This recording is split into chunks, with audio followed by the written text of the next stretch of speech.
ಶ್ರೀ ಗುರುಭ್ಯೋ ನಮಃ ಪರಮ ಗುರುಭ್ಯೋ ನಮಃ.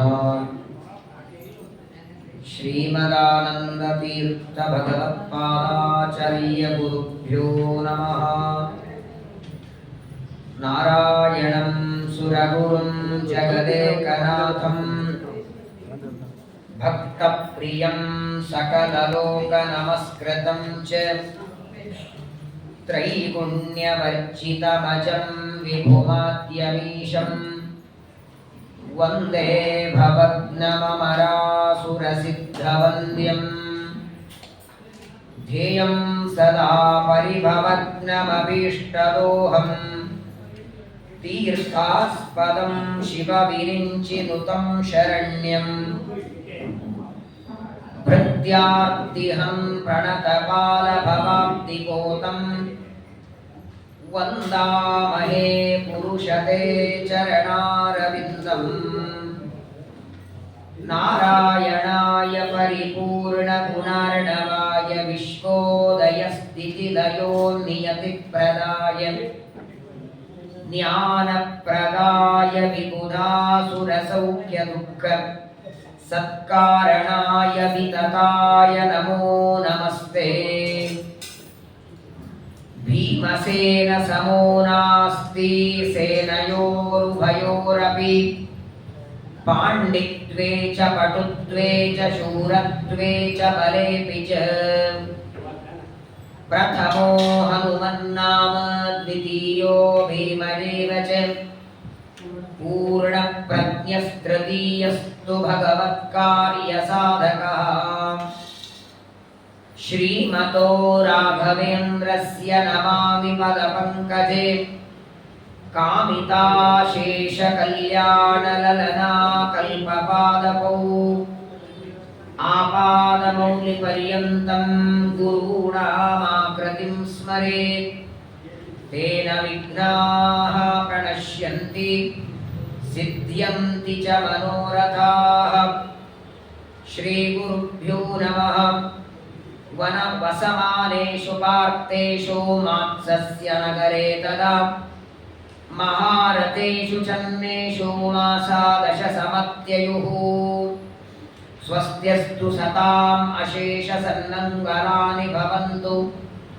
ಶ್ಲೋಕೈಕಶ್ರವಣ ಪಠನ ಮಾತ್ರೇಣ ಕಥಾವಕ್ತಶ್ಚ ಶ್ರೋತॄಣಾಂ ನಿಖಿಲ ಕಲಿಕತ ಕಲ್ಮಷಾಪನೂತನ ಪಟುತರೆ ಮೋಕ್ಷಾದ್ಯಖಿಲ ಪುರುಷಾರ್ಥ ಸಾಧನೀಭೂತೆ.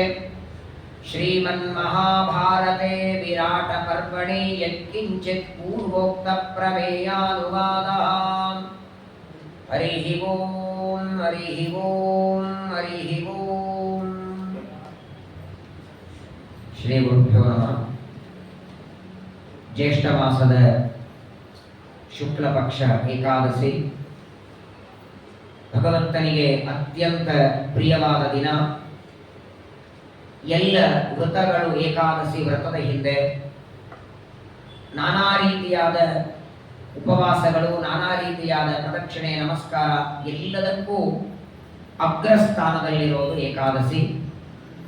ದೇವರಿಗೆ ಅತ್ಯಂತ ಪ್ರಿಯವಾದ ಏಕಾದಶಿಯ ಪರ್ವಕಾಲದಲ್ಲಿ ಮಹಾಭಾರತದ ವಿರಾಟ ಪರ್ವದಲ್ಲಿ ಎಲ್ಲ ಪಾಂಡವರು ಭಗವಂತನ ಸಂಕಲ್ಪದಂತೆ ದೇವರೇ ಮಾಡಿದ ಆಜ್ಞೆ 1 ವರ್ಷದವರೆಗೆ ಅಜ್ಞಾತವಾಸಕ್ಕಾಗಿ ವಿರಾಟ ರಾಜನ ಅರಮನೆಗೆ ಬಂದಿದ್ದಾರೆ. ಎಲ್ಲರೂ ತಮ್ಮ ತಮ್ಮ ವೇಷಗಳನ್ನು ಬದಲಾಯಿಸಿ ಸನ್ಯಾಸಿಯಾಗಿ, ಅಡಿಗೆಯವನಾಗಿ, ಬೃಹನ್ನಳಿನ ಪುಂಸಕನಾಗಿ, ಅಶ್ವಪಾಲಕ ಹಾಗೂ ಕುದುರೆಯನ್ನು ರಕ್ಷಣೆ ಮಾಡುವವ, ಸೈರಂಧ್ರಿಯ ರೂಪದಲ್ಲಿ ಯಶೋದೆ 5 ಜನ ವಿರಾಟ ನಗರಕ್ಕೆ ಬಂದಿದ್ದಾರೆ. ದ್ರೌಪದಿ, ಆ ಪಾಂಡವರು ದ್ರೌಪದಿ ಸಹಿತವಾಗಿ ವಿರಾಟ ನಗರದಲ್ಲಿ ವಾಸ ಮಾಡ್ತಾ ದೇವರ ಅನುಗ್ರಹದಿಂದ 10 ತಿಂಗಳು ಅನಾಯಾಸ ಕಳೆಯಿತು. ಯಾವ ತೊಂದರೆ ಆಗಲಿಲ್ಲ. ಮಧ್ಯದಲ್ಲಿ ಒಂದು ಮಲ್ಲ ಯುದ್ಧ ನಡೆದರೆ 10 ತಿಂಗಳವರೆಗೆ ಪಾಂಡವರು ವಿರಾಟ ನಗರದಲ್ಲಿ ವಾಸ ಮಾಡೋದಕ್ಕೆ ಯಾವ ಕೊರತೆ ಚಿಂತೆಗಳಿರಲಿಲ್ಲ. ಆದರೆ ಕೊನೆಯದಾದ 2 ತಿಂಗಳು, 1 ವರ್ಷದ ಆ 2 ತಿಂಗಳು ಮಾತ್ರ ಅನೇಕ ವಿಧವಾದ ಘಟನೆಗಳು ಅಲ್ಲಿ ನಡೆಯಿತು. ಆದರೂ ನೋಡಿ, ಯಾವ ಆಪತ್ತು ಬರಬಾರದು, ವಿರಾಟ ನಗರದಲ್ಲಿ ತಮಗೆ ತೊಂದರೆಯಾಗಬಾರದು, ತಮ್ಮ ಪರಿಚಯ ಆಗಬಾರದು ಅಂತ ಹೋಗುವಾಗಲೇ ದುರ್ಗಾದೇವಿಯ ಸ್ತೋತ್ರವನ್ನ ಧರ್ಮರಾಜ ಮಾಡಿ ದುರ್ಗಾದೇವಿಯ ಅನುಗ್ರಹವನ್ನು ಪಡೆದಿದ್ದಾರೆ. ಎಲ್ಲರಿಗೂ ದುರ್ಗಾದೇವಿಯ ಅನುಗ್ರಹ ಬೇಕು. ತಮೋ ಗುಣಕ್ಕೆ ಅಭಿಮಾನಿ, ಸತ್ವಗುಣಕ್ಕೆ ಶ್ರೀದೇವಿ, ರಜೋಗುಣಕ್ಕೆ ಭೂದೇವಿ, ತಮೋ ಗುಣಕ್ಕೆ ದುರ್ಗಾದೇವಿ. ನಾನಾ ರೀತಿಯ ಮನೆಯೊಳಗೆ ಗಂಡ ಹೆಂಡತಿ ಕಲಹ ಇದ್ರೆ, ಮಕ್ಕಳ ಜಗಳ ಇದ್ರೆ, ಬಂದ ಸಂಪತ್ತು ನಿಲ್ತಾ ಇಲ್ಲ ಅಂದ್ರೆ, ಮನೆಯೊಳಗೆ ಏನೋ ಅಸಮಾಧಾನ ಇದ್ರೆ, ಯಾವಾಗಲೂ ಮನಗಿನಲ್ಲಿ ಕೆಟ್ಟ ಸ್ವಪ್ನಗಳು ಬೆಳೆದಿದ್ರೆ, ಅಥವಾ ಪ್ರಯಾಣಕ್ಕೆ ಹೋಗುವಾಗ, ಔಷಧ ತಗೊಳ್ಳುವಾಗ, ಅನೇಕ ಆಪತ್ತುಗಳಲ್ಲಿ ಈ ದುರ್ಗಾ ಸ್ತೋತ್ರದ ಸ್ಮರಣೆಯನ್ನ ಮಾಡಿ ಅಂತ ವೇದವ್ಯಾಸ ದೇವರು ಅಪ್ಪಣೆಯನ್ನ ಕೊಡ್ತಾರೆ. ಒಂದು ಬಾರಿ ದುರ್ಗಾ ಸ್ತೋತ್ರವನ್ನು ನಾವೆಲ್ಲರೂ ಪಾರಾಯಣ ಮಾಡಿ ಆನಂತರ ಮಹಾಭಾರತದ ಶ್ರವಣವನ್ನು ಮಾಡೋಣ. ಶ್ರೀ ಗುರುಭ್ಯೋ ನಮಃ. ಹರಿ ಓಂ. ವಿರಾಟನಗರಂ ರಮ್ಯಂ ಗಚ್ಚಮಾನೋ ಯುಧಿಷ್ಠಿರಃ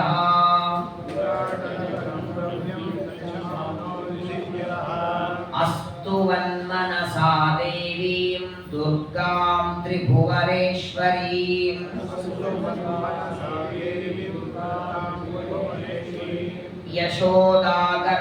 ಯಶೋದಾಗರ್ಭಸಂಭೂತಾಂ ನಾರಾಯಣವರಪ್ರಿಯಾಂ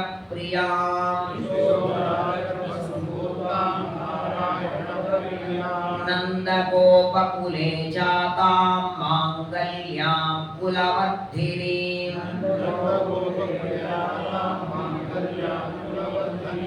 ಕಂಸವಿದ್ರಾವಣಕರೀಮಸುರಾಣಾಂ ಕ್ಷಯಂಕರೀಂ ಶಿಲಾತಲೆ ವಿನಿಕ್ಷಿಪ್ತಾಮಾಕಾಶಂ ಪ್ರತಿಗಾಮಿನೀಂ ವಾಸುದೇವಸ್ಯ ಭಗಿನೀಂ ದಿವ್ಯಮಾಲಾ ವಿಭೂಷಿತಾಂ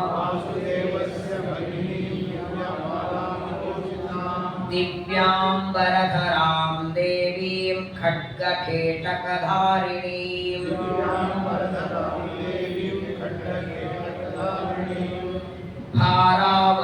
ಭಾರಾವತರಣೆ ಪುಣ್ಯೇ ಯೇ ಸ್ಮರಸ್ಸಂತಿ ಸದಾ ಶಿವಂ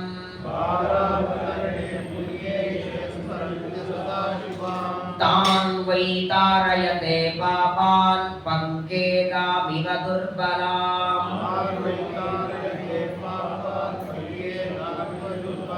ಸ್ತೋತುಂ ಪ್ರಚಕ್ರಮೇ ಭೂಯೋ ವಿವಿಧೈಃ ಸ್ತೋತ್ರ ಸಂಭವೈಃ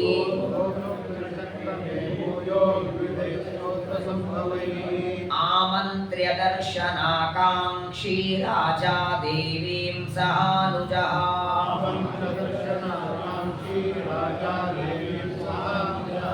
ರಾಜೋವಾಚ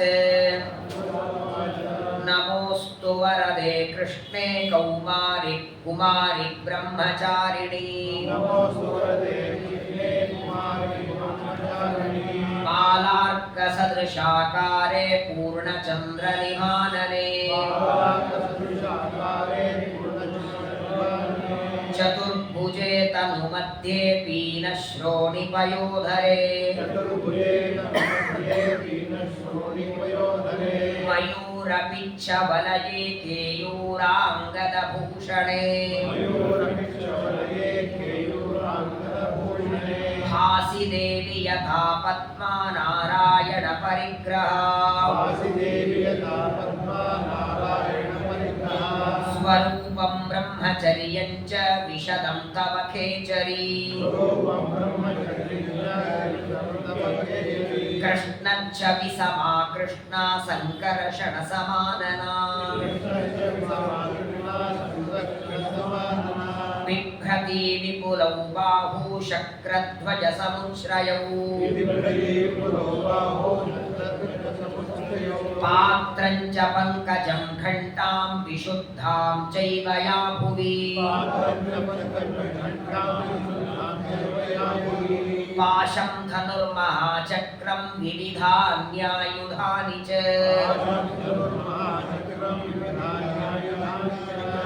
कुण्डलाभ्यां सुपूर्णाभ्यां कर्णाभ्यां च विभूषिताम् चन्द्रविस्पर्धिना देवी मुखेन त्वं विराजसे मुकुटेन विचित्रेण केशबन्धेन शोभिना भुजङ्गभोगवासेन श्रोणिसूत्रेण राजता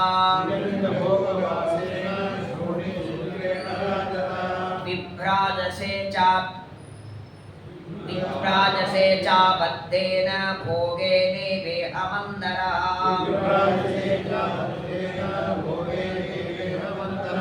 ध्वजेन शिपिविच्छालामुच्छ्रितेन विराजसे कौमारं व्रतमास्ताय त्रिदिवं पावितं त्वया तेन त्वं स्तूयसे देवी त्रिदशै पूज्यसेऽपि च त्रैलोक्यरक्षणार्थाय महिषासुरनाशिनी प्रसन्ना मे सुरश्रेष्ठे दयां कुरु शिवा भव जया त्वं विजया चैव संग्रामे च जयप्रदा ममापि विजयं देहि वरदा त्वं च साम्प्रतम् विन्ध्ये चैव नगश्रेष्ठे तव स्थानं च शाश्वतम् काली काली महाकाली सीधु मां सपशुप्रिये कृतानुयात्रा भूतैस्त्वं वरदा कामरूपिणी भारावतारे च ये त्वां संस्मरिष्यन्ति मानवाः प्रणमन्ति च ये त्वां हि प्रभाते तु नरा भुवि न तेषां दुर्लभं किञ्चित् पुत्रतो धनतोऽपि वा दुर्गा तारयसे दुर्गे तत्त्वं दुर्गा स्मृता बुधैः कान्तारेष्ववसन्नानां मग्नानां च महार्णवे दस्युभिर्वा विरुद्धानां त्वं गतिः परमां नृणाम् जलप्रतरणे चैव कान्तारेष्वटवीषु च ये स्मरन्ति महादेवीं न च सीदन्ति ते नराः त्वं कीर्तिः श्रीर्धृतिः सिद्धिर्ह्री विद्या सन्ततिर्मतिः संध्या रात्रि प्रभा निद्रा ज्योत्स्ना कान्ति क्षमादया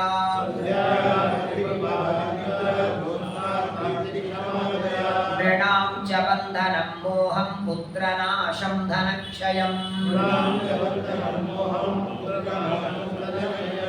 व्याधिं मृत्युभयं चैव पूजिता नाशयिष्यसि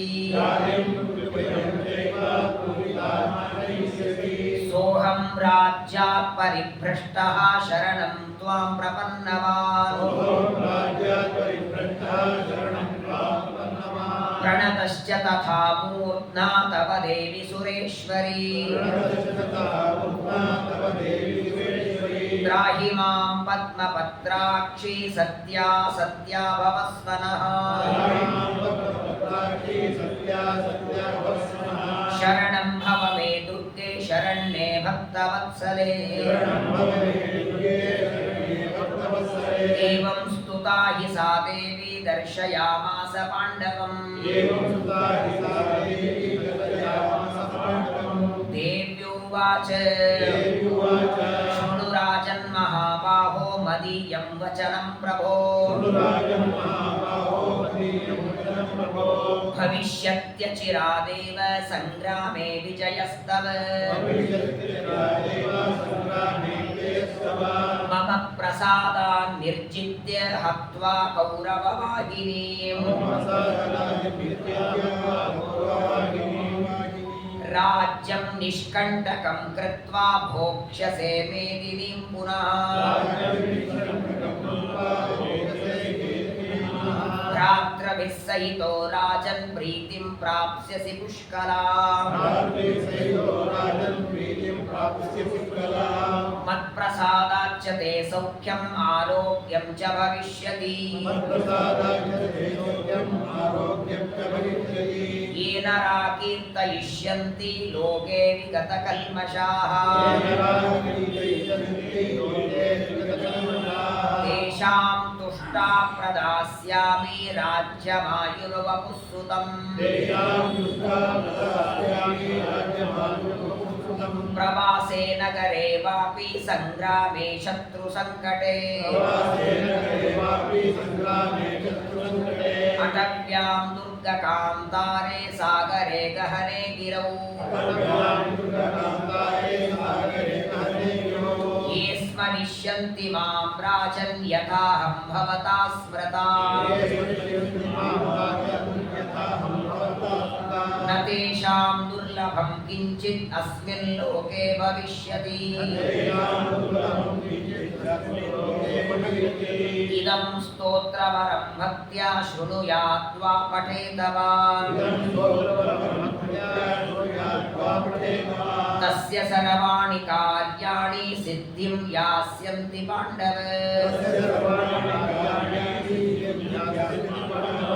ಮತ್ಪ್ರಭಾವಾಚ್ಚ ವತ್ಸರವಾನ್ ವಿರಾಟ ನಗರೆ ಸ್ಥಿತಾನ್ ನ ಪ್ರಜ್ಞಾಸ್ಯಂತಿ ಪುರವೋ ನರಾ ವಾತನ್ನಿವಾಸಿನಃ ಇತ್ಯುಕ್ತಾ ವರದಾ ದೇವಿ ಯುಧಿಷ್ಠಿರಮರಿಂದಮಂ ರಕ್ಷಾಂ ಕೃತ್ವಾ ಚ ಪಾಂಡೂನಾಂ ತತ್ರೈವಾಂತರಧೀಯತ ಶ್ರೀಮನ್ಮಹಾಭಾರತೆ ವಿರಾಟ ಪರ್ವಣಿ ಧರ್ಮರಾಜ ಪ್ರೋಕ್ತಂ ದುರ್ಗಾ ಸ್ತೋತ್ರಂ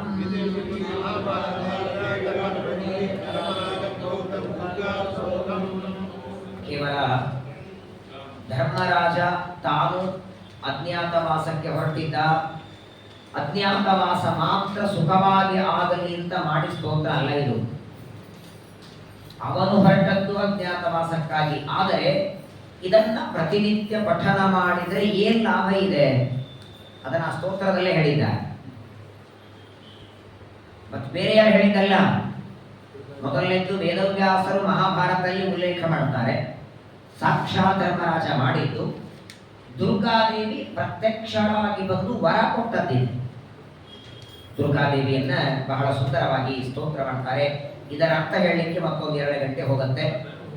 ಯಶೋದಾ ಗರ್ಭ ಸಂಭೂತ, ಯಶೋದಾದೇವಿ ಗರ್ಭದಲ್ಲಿ ಬಂದವಳು, ನಾರಾಯಣನಿಗೆ ಪ್ರೀತ್ಯಾಸ್ಪದಳಾದವಳು, ನಂದಗೋಪನ ಕುಲೆಯಲ್ಲಿ ಹುಟ್ಟಿದವಳು, ಕಂಸವಿದ್ರಾವಣಕರಿ, ಕಂಸ ಕೊಲ್ಲಬೇಕು ಅಂತ ಮಗುವನ್ನ ಇಟ್ಕೊಂಡಾಗ ಆಕಾಶಕ್ಕೆ ಹಾರಿ ಹಾದು ಹೋದವಳು. ನೋಡಿ, ಹೆಂಡತಿ ಎಂದು ತಂಗಿಯಾಗಲ್ಲ. ಇಲ್ಲಿ ದುರ್ಗಾದೇವಿ ಕೃಷ್ಣನ ತಂಗಿ ಅಂತಾರೆ. ತಂಗಿ ಅಂದ್ರೆ ಏನು? ಪರಮಾತ್ಮನಿಗೆ ಮೊದಲನೇದು ನಮ್ಮ ಹಾಗೆ ರಕ್ತ ಸಂಬಂಧ ಇಲ್ಲ. ದೇವರ ನಂತರದಲ್ಲಿ ಅವತಾರ ಮಾಡಿ ಬಂದವಳು. ಹಾಗಾಗಿ ಅವಳಿಗೆ ಅಂತ ಪರಮಾತ್ಮ ಒಂದು ತಿಥಿಯನ್ನ ಕೊಟ್ಟ. ಹೆಂಗೆ ಇವತ್ತು ಏಕಾದಶಿ ತನಗೋಸ್ಕರ ಇಟ್ಕೊಂಡ, ಹಾಗೆ ಅಷ್ಟಮಿ ತಿಥಿಯನ್ನ ಹೆಂಡತಿ ಕೊಟ್ಟ. ಹಾಗಾಗಿ ಪಂಚಾಂಗದಲ್ಲಿ ನೋಡಿ, ಅಷ್ಟಮಿ ಇದ್ದಾಗೆಲ್ಲ ದುರ್ಗಾಷ್ಟಮಿ ಅಂತಿರ. ವಿಶೇಷವಾಗಿ ಇವಳು ತಗೊಂಡದ್ದು ಕೌಮಾರ ವ್ರತ. 14ನೇ ಶ್ಲೋಕದಲ್ಲಿ ಹೇಳ್ತಾರೆ ನೋಡಿ, ಕೌಮಾರಂ ವ್ರತಮಾಸ್ತಾಯ ತ್ರಿದಿವಂ ಪಾವಿತಂ ತ್ವಯ. ದುರ್ಗಾದೇವಿ ಕುಮಾರಿಯಾಗಿದ್ದಾಗ ದೇವತೆಗಳೆಲ್ಲ ಪೂಜೆ ಮಾಡಿದ್ದು. ಹಾಗಾಗಿ ದುರ್ಗಾಷ್ಟಮಿ ಕುಮಾರಿಯರ ಪೂಜೆ ಇವತ್ತಿಗೂ ರೂಢಿಯಲ್ಲಿದೆ.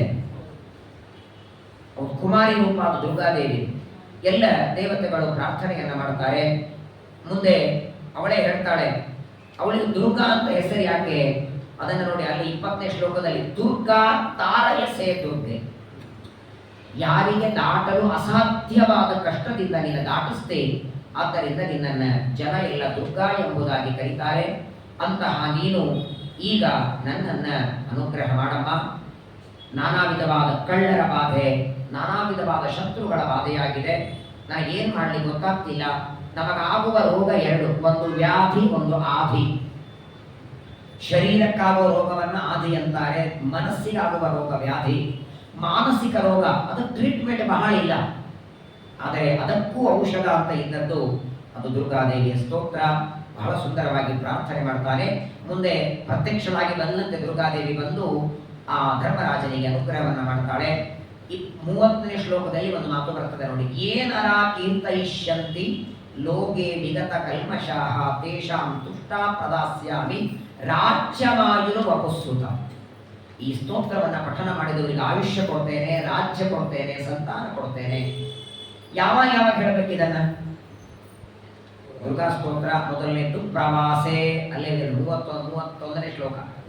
ಪ್ರವಾಸೆ ನಗರೆ, ವಾಪಿ ಅಂದರೆ ಭಾವಿ ಸ್ನಾನಕ್ಕೆ ಹೋದಾಗ, ಸಂಗ್ರಾಮ ಯುದ್ಧದಲ್ಲಿ, ಶತ್ರುಗಳ ಸಂಕಟ ಇದ್ದಾಗ, ಅಟವ್ಯ ಅಡವಿಯಲ್ಲಿ, ದುರ್ಗ ಕಾಂತಾರೆ ದಟ್ಟವಾದ ಅರಣ್ಯದೊಳಗೆ, ಸಾಗರೆ ಸಮುದ್ರ ಸ್ನಾನಕ್ಕೆ ಹೋದಾಗ, ದೊಡ್ಡದಾದ ಗಹನೆ ಗಿರವು ಪರ್ವತದಲ್ಲಿ, ಇಂತಹ ಪ್ರಸಂಗದಲ್ಲಿ ಏ ಸ್ಮರಿಷಂತಿ ಮಾಂ ರಾಜನ್, ಯಾರು ನನ್ನನ್ನು ಸ್ಮರಣೆ ಮಾಡ್ತಾರೆ ಅವರಿಗೆ ನತೇಶಾಂ ದುರ್ಲಭಂ ಕಿಂಚಿತ. ನೋಡಿ, ಅವರಿಗೆ ಯಾವುದು ದುರ್ಲಭ ಇಲ್ಲ ಅಂತೆ.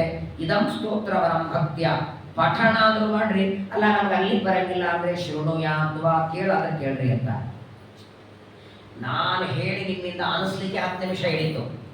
ಈಗ ನೀವೇ ಪಾರಾಯಣ ಮಾಡಿದ್ರೆ ಎಷ್ಟೊತ್ತು ಬೇಕು ಹೇಳಿ?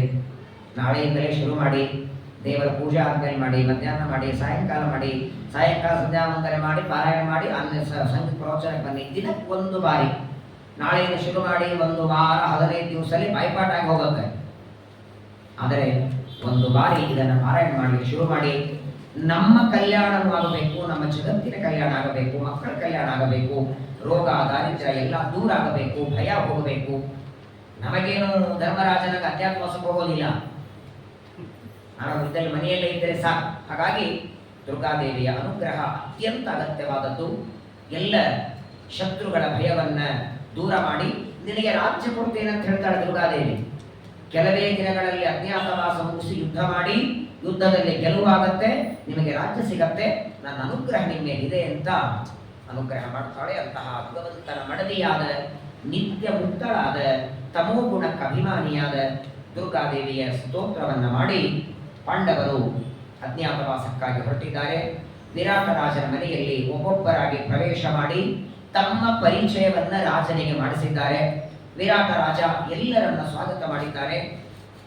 ಧರ್ಮರಾಜ ಯತಿ ವೇಷದಲ್ಲಿ ವಿರಾಟನ ಪಕ್ಕದಲ್ಲೇ ಕೂತ್ಕೊಂಡು ಅವರಿಗೆ ಸಲಹೆಗಳನ್ನು ಕೊಡ್ತಿದ್ದ. ಭೀಮಸೇನ ದೇವರು 2 ಹೊತ್ತು ಅಡಿಗೆಯನ್ನ ಮಾಡಿ ತಮ್ಮಂದ್ರಿಗೂ ಬಡಿಸಬೇಕು. ಆ ರಾಜ್ಯದಲ್ಲಿ ಯೋಗ್ಯರು ನೋಡಿ, ಭೀಮಸೇನ ದೇವರ ಮಾಡಿದ ಅಡಿಗೆ ಅಯೋಗ್ಯರ ಊಟ ಮಾಡ್ತಿರ್ಲಿಲ್ಲ. ನೀವೆಂದಿಗಲ್ಲ ನೋಡಿ, ದೇವರಿಗೆ ನೈವೇದ್ಯ ಮಾಡಿದ್ದು ಯೋಗ್ಯರ ಬಾಯಲ್ಲೇ ಬೀಳೋದು. ಬೇಕಾದಷ್ಟು ಕೃಷ್ಣನ ಮೇಲೆ ಪ್ರೀತಿ ಇದ್ರೂ ಕೂಡ ಒಂದು ದಿನ ಕೃಷ್ಣನ ನೈವೇದ್ಯದ ಊಟ ದುರ್ಯೋಧನಿಗೆ ಸಿಗಲಿಲ್ಲ. ಎಷ್ಟು ಬಾರಿ ಕರೀತಾನೆ, ಪ್ರತಿ ಬಾರಿ ನೀನು ಹಸ್ತಿನಾವತಿಗೆ ಬಂದಾಗೆಲ್ಲ ಪಾಂಡವರ ಮನೆಗೆ ಹೋಗ್ತಿ, ಒಂದು ಬಾರಿ ನನ್ನ ಮನೆಗೆ ಬಾ ಅಂತ ದುರ್ಯೋಧನ ಕರೆದ ಅಂತೆ.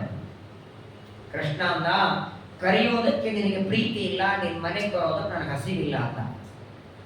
ನೀನು ಪ್ರೀತಿಯಿಂದ ಕರಿತಿಲ್ಲ, ಪಾಂಡವರ ಮನೆಗೆ ಹೋಗ್ತಿದ್ದಿ ಅಂತ ಆ ಅಸೂಯೆಯಿಂದ ಕರಿತಿದ್ದಿ, ನಾನು ಬರಲ್ಲ ಅಂತ. ಅಶ್ವತ್ಥಾವ ಭೀಷ್ಮಾಚಾರ್ಯರ ದ್ರೋಣಾಚಾರ್ಯರ ಅಂತಾರೆ, ಪರವಾಗಿಲ್ಲ ಅವನ ಮನೆಗೆ ಹೋಗ್ಬೇಡ, ನಮ್ಮ ಮನೆಗೆ ಬಾ. ಅಲ್ಲೂ ಬರಲ್ಲ ಅಂದ ದೇವರು. ದ್ರೌಪದಿಯನ್ನ ಅವಮಾನ ಮಾಡುವಾಗ ನೀವೆಲ್ಲ ಕಣ್ಣೆದುರಿಗೆ ನೋಡ್ತಾ ಕೂತಿದ್ರೆ ಯಾರು ಎದ್ದು ನಿಂತು ತಡೀಲಿಲ್ಲ, ನಿಮ್ಮನೆಗೂ ಬರಲ್ಲ ಅಂತಾನೆ. ಆಗ ಕರೆದದ್ದೇ ವಿದುರ. ವಿದುರನ ಆಲಯದಿ ಪಾಲುಂಡು ಕುರುಪನ ಮಾನವನೆ ಕೊಂಡ ಅಂತ ಕರುಣಾಸಂಧಿಯಲ್ಲಿ ಜಗನ್ನಾಥಾಸರಂತಾರೆ. ಅಂತಹ ಕರುಣಾಮೂರ್ತಿಯಾದ ಭಗವಂತನ ಭಕ್ತರು ಪಾಂಡವರು ಅನಾಯಾಸವಾಗಿ 3 ತಿಂಗಳು ವಿರಾಟ ನಗರದಲ್ಲಿ ಪ್ರವೇಶ ಮಾಡಿ 3ನೇ ತಿಂಗಳಿಗೆ ದೊಡ್ಡ ಉತ್ಸವ. ಆ ಉತ್ಸವದಲ್ಲಿ 100 ಜನ ಮಲ್ಲರು ಬಂದಿದ್ರು. ಅವರನ್ನೆಲ್ಲ ಸಂಹಾರ ಮಾಡಿ ಮಲ್ಲ ಯುದ್ಧವನ್ನ ಮಾಡಿ ಭೀಮಸೇನ ದೇವರು ತಮ್ಮ ಪರಾಕ್ರಮವನ್ನು ತೋರಿಸಿದ್ದಾರೆ. 10 ತಿಂಗಳವರೆಗೆ ಅನಾಯಾಸವಾಗಿ ಅಜ್ಞಾತವಾಸ ಮುಗಿದಿದೆ. ಕೊನೆಯದಾದ 2 ತಿಂಗಳು 1 ವರ್ಷಕ್ಕೆ 2 ತಿಂಗಳಿರಬೇಕು. ಆ ಹೊತ್ತಿಗೆ ವಿರಾಟ ನಗರಕ್ಕೆ ಕೀಚಕ ಬಂದ ಅಂದ್ರೆ ಕೀಚಕ ಅಲ್ಲೇ ಇರ್ತಿದ್ದ, ಬೇರೆ ಯಾರಲ್ಲ, ಸುದೇಶ್ನೆಯ ತಮ್ಮ. ಈ ವಿರಾಟ ರಾಜನಿಗೆ 2 ಹೆಂಡಂದರ. ಮೊದಲನೇ ಹೆಂಡತಿ ಸತ್ತ ಮೇಲೆ ಈ ಸುದೇಶ್ನೆಯನ್ನ ಮಾಡಿಕೊಂಡ. ಕೇಕೆಯ ರಾಜನ ಮಗಳಿಗಳು, 2 ಮಕ್ಕಳು ಅವನಿಗೆ. ಒಬ್ಬವನು ಕೀಚಕ. ಕೀಚಕನ ತಾಯಿ ಬೇರೆ, ಸುದೇಶ್ನೆಯ ತಾಯಿ ಬೇರೆ. ವಾಸ್ತವಿಕವಾಗಿ 2 ಬೇರೆ ಬೇರೆ ತಾಯಿಯಿಂದ. ತಂದೆ ಒಬ್ಬನೇ,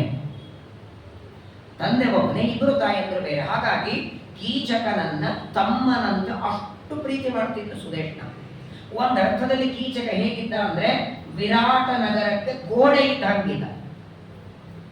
ಸಾಮಾನ್ಯವಾಗಿ ಹೆಂಡತಿಯ ಮೇಲೆ, ಹೆಂಡತಿಯ ಬಳಗದವರ ಮೇಲೆ ಪ್ರೀತಿ ಮಾಡಲೇಬೇಕಲ್ಲ. ನೀವು ಮನೆಯೊಳಗೆ ನೆಮ್ಮದಿಯಾಗಿ ಸುಖವಾಗಿರ್ಬೇಕು ಅಂದ್ರೆ ಇನ್ನು ನಿಮ್ಮ ಹುಟ್ಟಿದಪ್ಪ ನೀವು ಮಾತ್ರ ಚಿಂತೆ ಇಲ್ಲ. ನಿಮ್ಮ ಹೆಂಡತಿಗೆ ಗೊತ್ತಿರಬೇಕು, ಹೆಂಡತಿ ಅಪ್ಪಂದು, ಅತ್ತೆದು, ಮಾವಂದು, ಹೆಂಡತಿ ತಮ್ಮಂದು. ಹಾಗಾಗಿ ವಿರಾಟ ರಾಜನಿಗೆ ಕೀಚಕನ ಮೇಲೆ ಮೊದಲಿಂದಲೂ ಒಂದು ಹೆಂಡತಿ ತಮ್ಮ ಅಂತ, ಎರಡನೇದ್ದು ತನ್ನ ರಾಜ್ಯಕ್ಕೆ ಬರುವ ಎಲ್ಲಾ ಶತ್ರುಗಳ ದೂರ ಮಾಡ್ತಿದ್ದ. 10,000 ಆನೆ ಬಲ ಇದ್ದಂತೆ ಕೀಚಕನಿಗೆ. 10,000 ಆನೆಗಳ ಬಲ. ಯಾರು ಬರ್ತಿರ್ಲಿಲ್ಲ. ಕೀಚಕ ವಿರಾಟದಲ್ಲಿ ಇದ್ದಾನೆ, ವಿರಾಟ ನಗರದಲ್ಲಿ ಅಂತ ಯಾರು ಹೊಡಿಕೆ ಹಾಕ್ತಿರಲಿಲ್ಲ.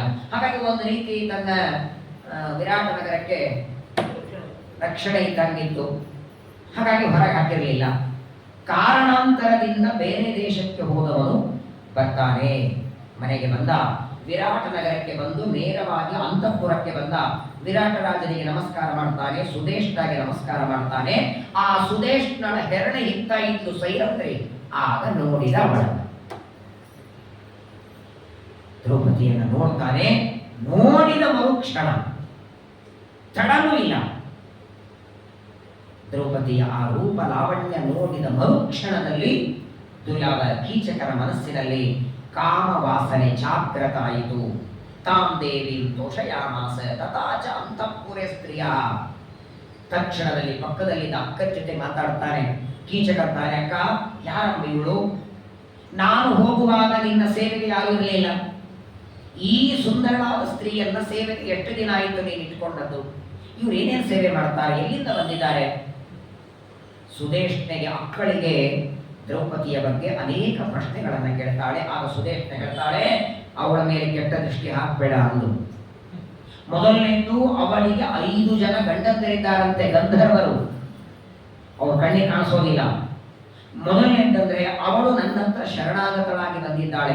ಅವಳು ಇಲ್ಲಿರೋವರೆಗೆ ಅವಳನ್ನು ಚೆನ್ನಾಗಿ ನೋಡ್ಕೊಳ್ತೇನೆ ಅಂತ ನನ್ನ ಮಾತು ಕೊಟ್ಟಾಗಿದೆ.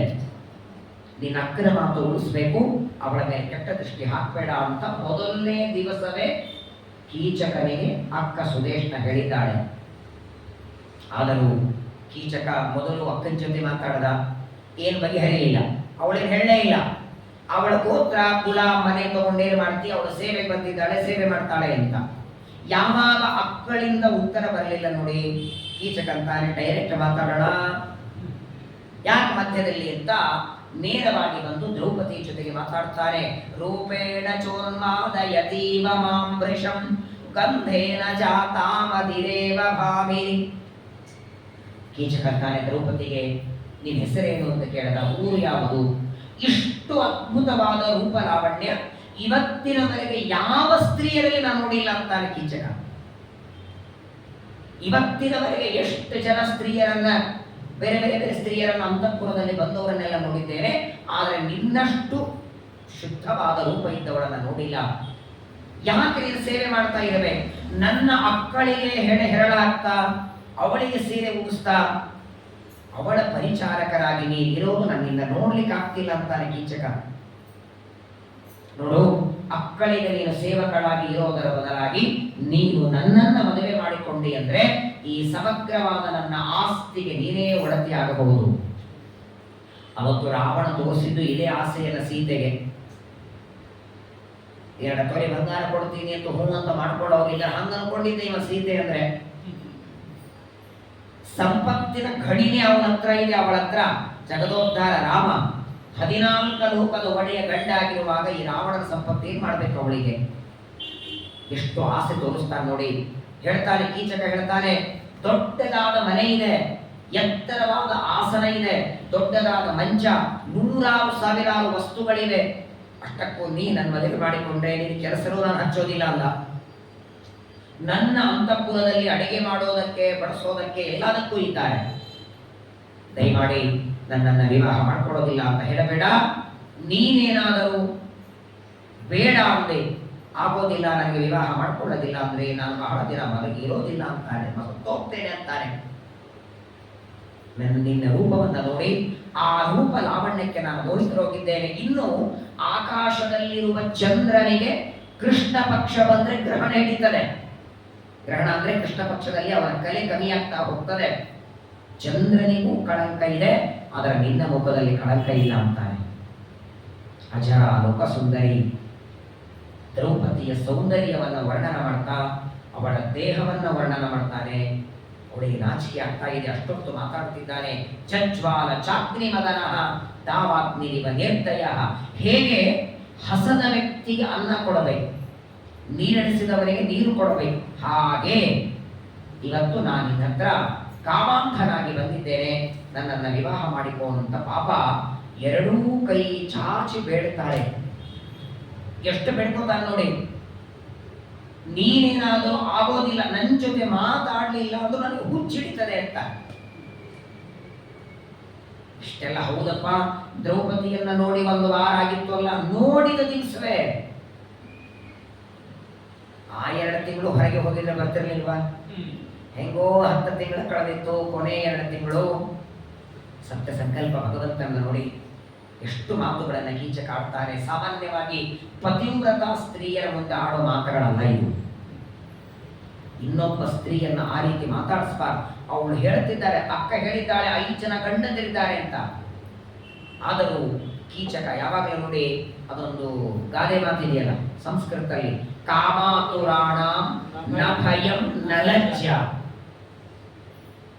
ಕಾಮಾತುರರಿಗೆ, ಕಾಮಾಂಧರಾದವರಿಗೆ ನಾಚಿಕೆನೂ ಇರಲ್ಲ, ಭಯನೂ ಇರಲ್ಲ.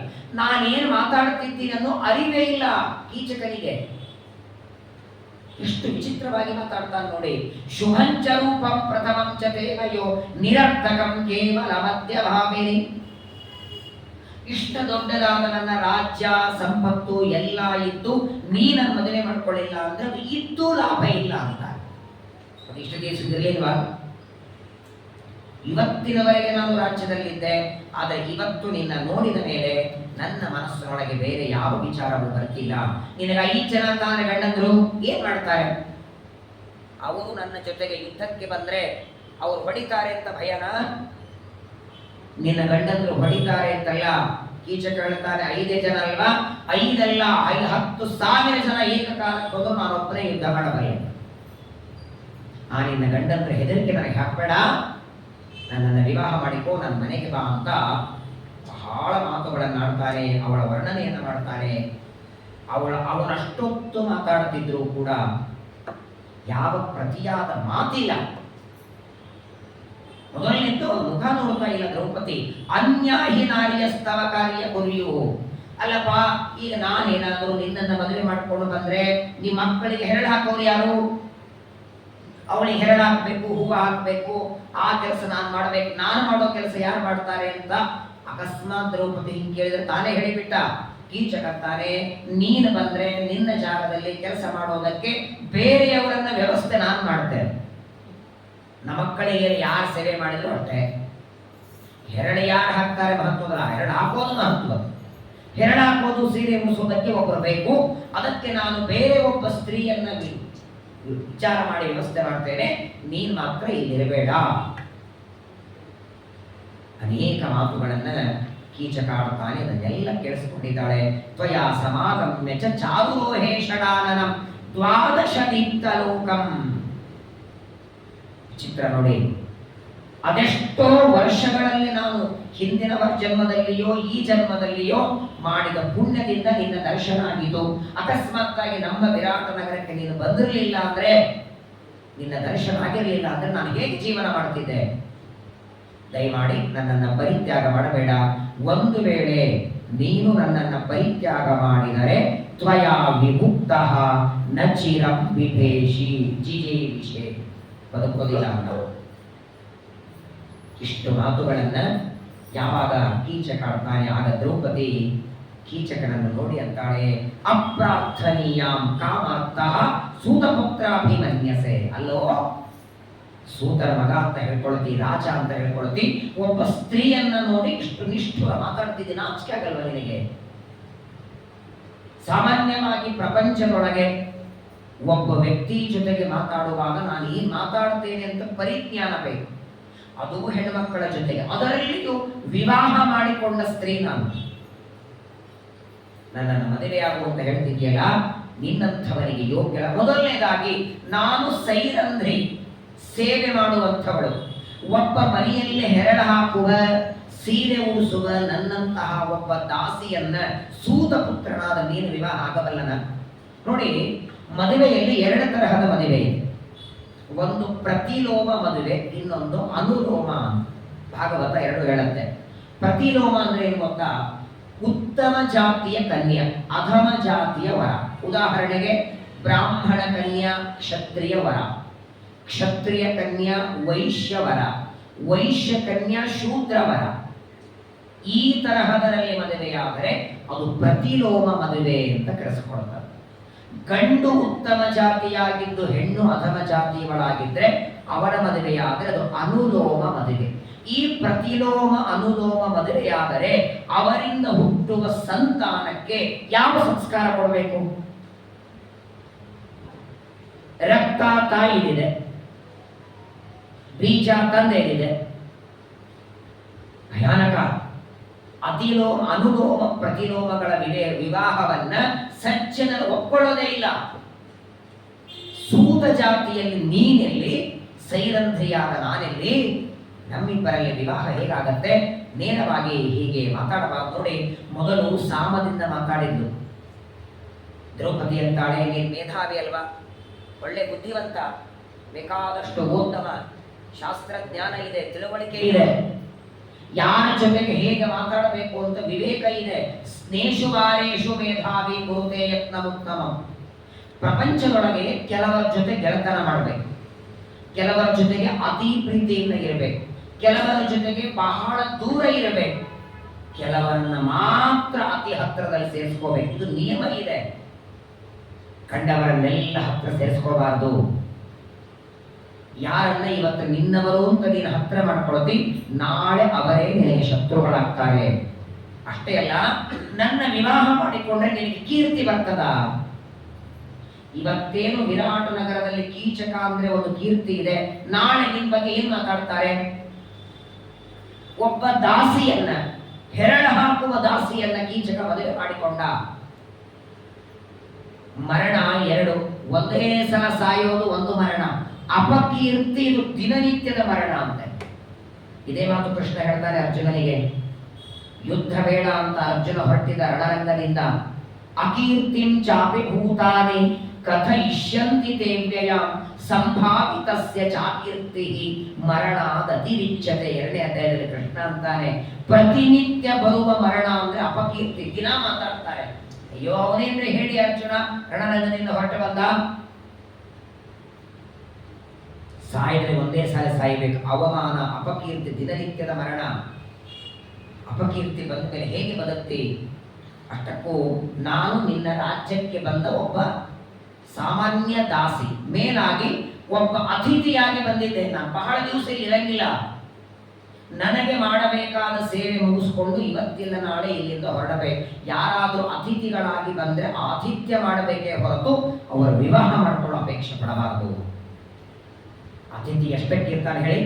ಅತಿಥಿ ಕಿಲ ಪೂಜಾರ್ಹ ಪ್ರಾಕೃತೋಪಿ ನಿಜಾನತ. ರಾಮಾಯಣದಲ್ಲಿ ಬರ್ತದೆ.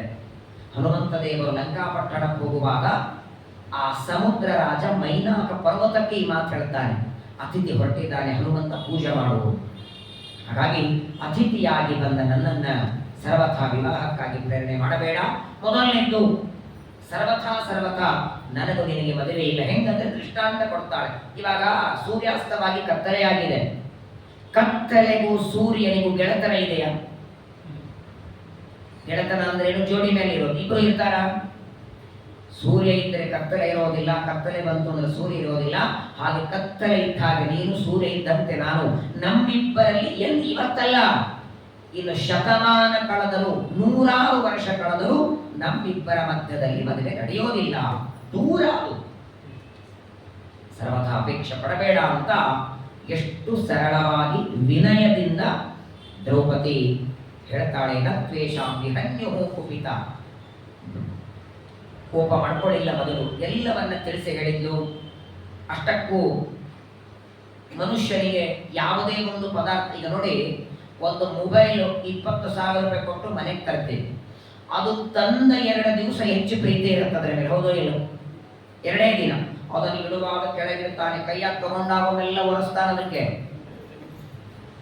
ಕೈ ತಗೊಂಡ ಎಲ್ಲ ಒರೆಸ್ತಾನೆ, ಅದಕ್ಕೆ 10-12,000 ರೂಪಾಯಿ ಕವರ್ ಹಾಕ್ತಾನೆ. ಆ ಮೊಬೈಲ್ ಬಂದಾಗೆ 2-3 ದಿನ ಪ್ರೀತಿ ಇರುತ್ತಲ್ಲ, 1 ವಾರಕ್ಕೆ ಸ್ವಲ್ಪ ಕಡಿಮೆ ಆಗುತ್ತೆ, 2 ವಾರಕ್ಕೆ ಇನ್ನೂ ಕಡಿಮೆ ಆಗುತ್ತೆ, ತಿಂಗಳಿಗೆ ಇನ್ನೂ ಕಡಿಮೆ, 2 ತಿಂಗಳಾಗ ಎಲ್ಲಿ ಬಿದ್ದಂತ ಹಿಂಗಾದ್ರೆ ಗೊತ್ತಾಗುತ್ತೆ. ಯಾವುದೇ ವಸ್ತು ನೋಡಿ, ಪ್ರಾರಂಭದಲ್ಲಿ ಇರುವ ಪ್ರೀತಿ ಮುಂದೆ ಮುಂದೆ ಇರಲ್ಲ, ಎಲ್ಲಾ ಕಡೆ ಗಟ್ಟೆ.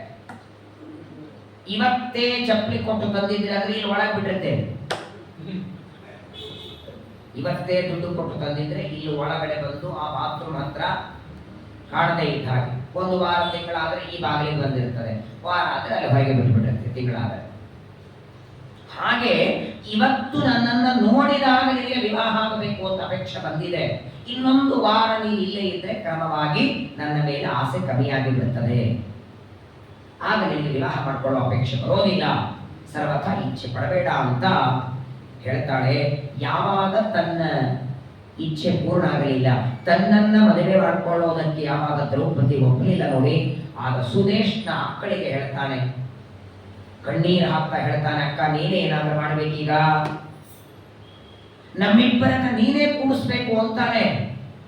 ಏನಾದರೂ ಉಪಾಯ ಮಾಡಿ ಆ ದ್ರೌಪದಿಯನ್ನ, ಸೈರಂಧ್ರಿಯನ್ನ ನನ್ನ ಜೊತೆಗೆ ವಿವಾಹ ಮಾಡಿಸು. ಯಥಾ ಸುದೇಷ್ಟೇ ಸೈರಂಧ್ರ್ಯ ಸಂಗಚ್ಚೇಯಂ ಸಕಾಮಯ. ಅವಳಂತಾಳೆ, ನಾನೇನ್ ಮಾಡ್ಲಿ ಎಂದು. ನೋಡು, ನೀ ನನಗೆ ತಮ್ಮ ಅಂತ ಎಷ್ಟು ಬೇಕಾದವನೋ ಅವಳು ಅಷ್ಟೇ ಬೇಕಾದವಳು, ಇಲ್ಲ ನಿನಗಿಂತ 1 ಕೈ ಹೆಚ್ಚು. ಅತಿಥಿಗಳು ಅಂತ ನಮ್ಮ ರಾಜ್ಯಕ್ಕೆ ಬಂದಾಗ ಅವರ ಸತ್ಕಾರ ಮಾಡಬೇಕಾದದ್ದು ಧರ್ಮ. ಅವಳಿಗೆ ಮಾತು ಕೊಟ್ಟಾಗಿದೆ, ನಾನು ನಮ್ಮ ರಾಜ್ಯದಲ್ಲಿ ಯಾವ ಪ್ರಜೆಯಿಂದ ನಿನಗೆ ತೊಂದರೆ ಬರಲ್ಲ ಅಂತ ಬಂದ ದಿವಸ ನಾನು ಮಾತು ಕೊಟ್ಟಿದ್ದೇನೆ. ದಯಮಾಡಿ ಅವಳ ಮೇಲೆ ತೊಂದರೆ ಮಾಡಬೇಡ, ಬಿಟ್ಟುಬಿಡು ಅವಳ ವಾಸನೆಯನ್ನ, ಅಪೇಕ್ಷೆಯನ್ನ ಪಡಬೇಡ ಅಂತ ಮೊದಲು ತಮ್ಮನಿಗೆ ಹೇಳಿದ್ದು. ಕಾಲಿಗೆ ಬಿದ್ದ. ಅಕ್ಕ ಸುದೇಶ್ನೆಯ ಕಾಲಿಗೆ ಬೀಳ್ತಾನೆ, ಅಳ್ಳಿಕ್ಕೆ ಶುರು ಮಾಡಿದ.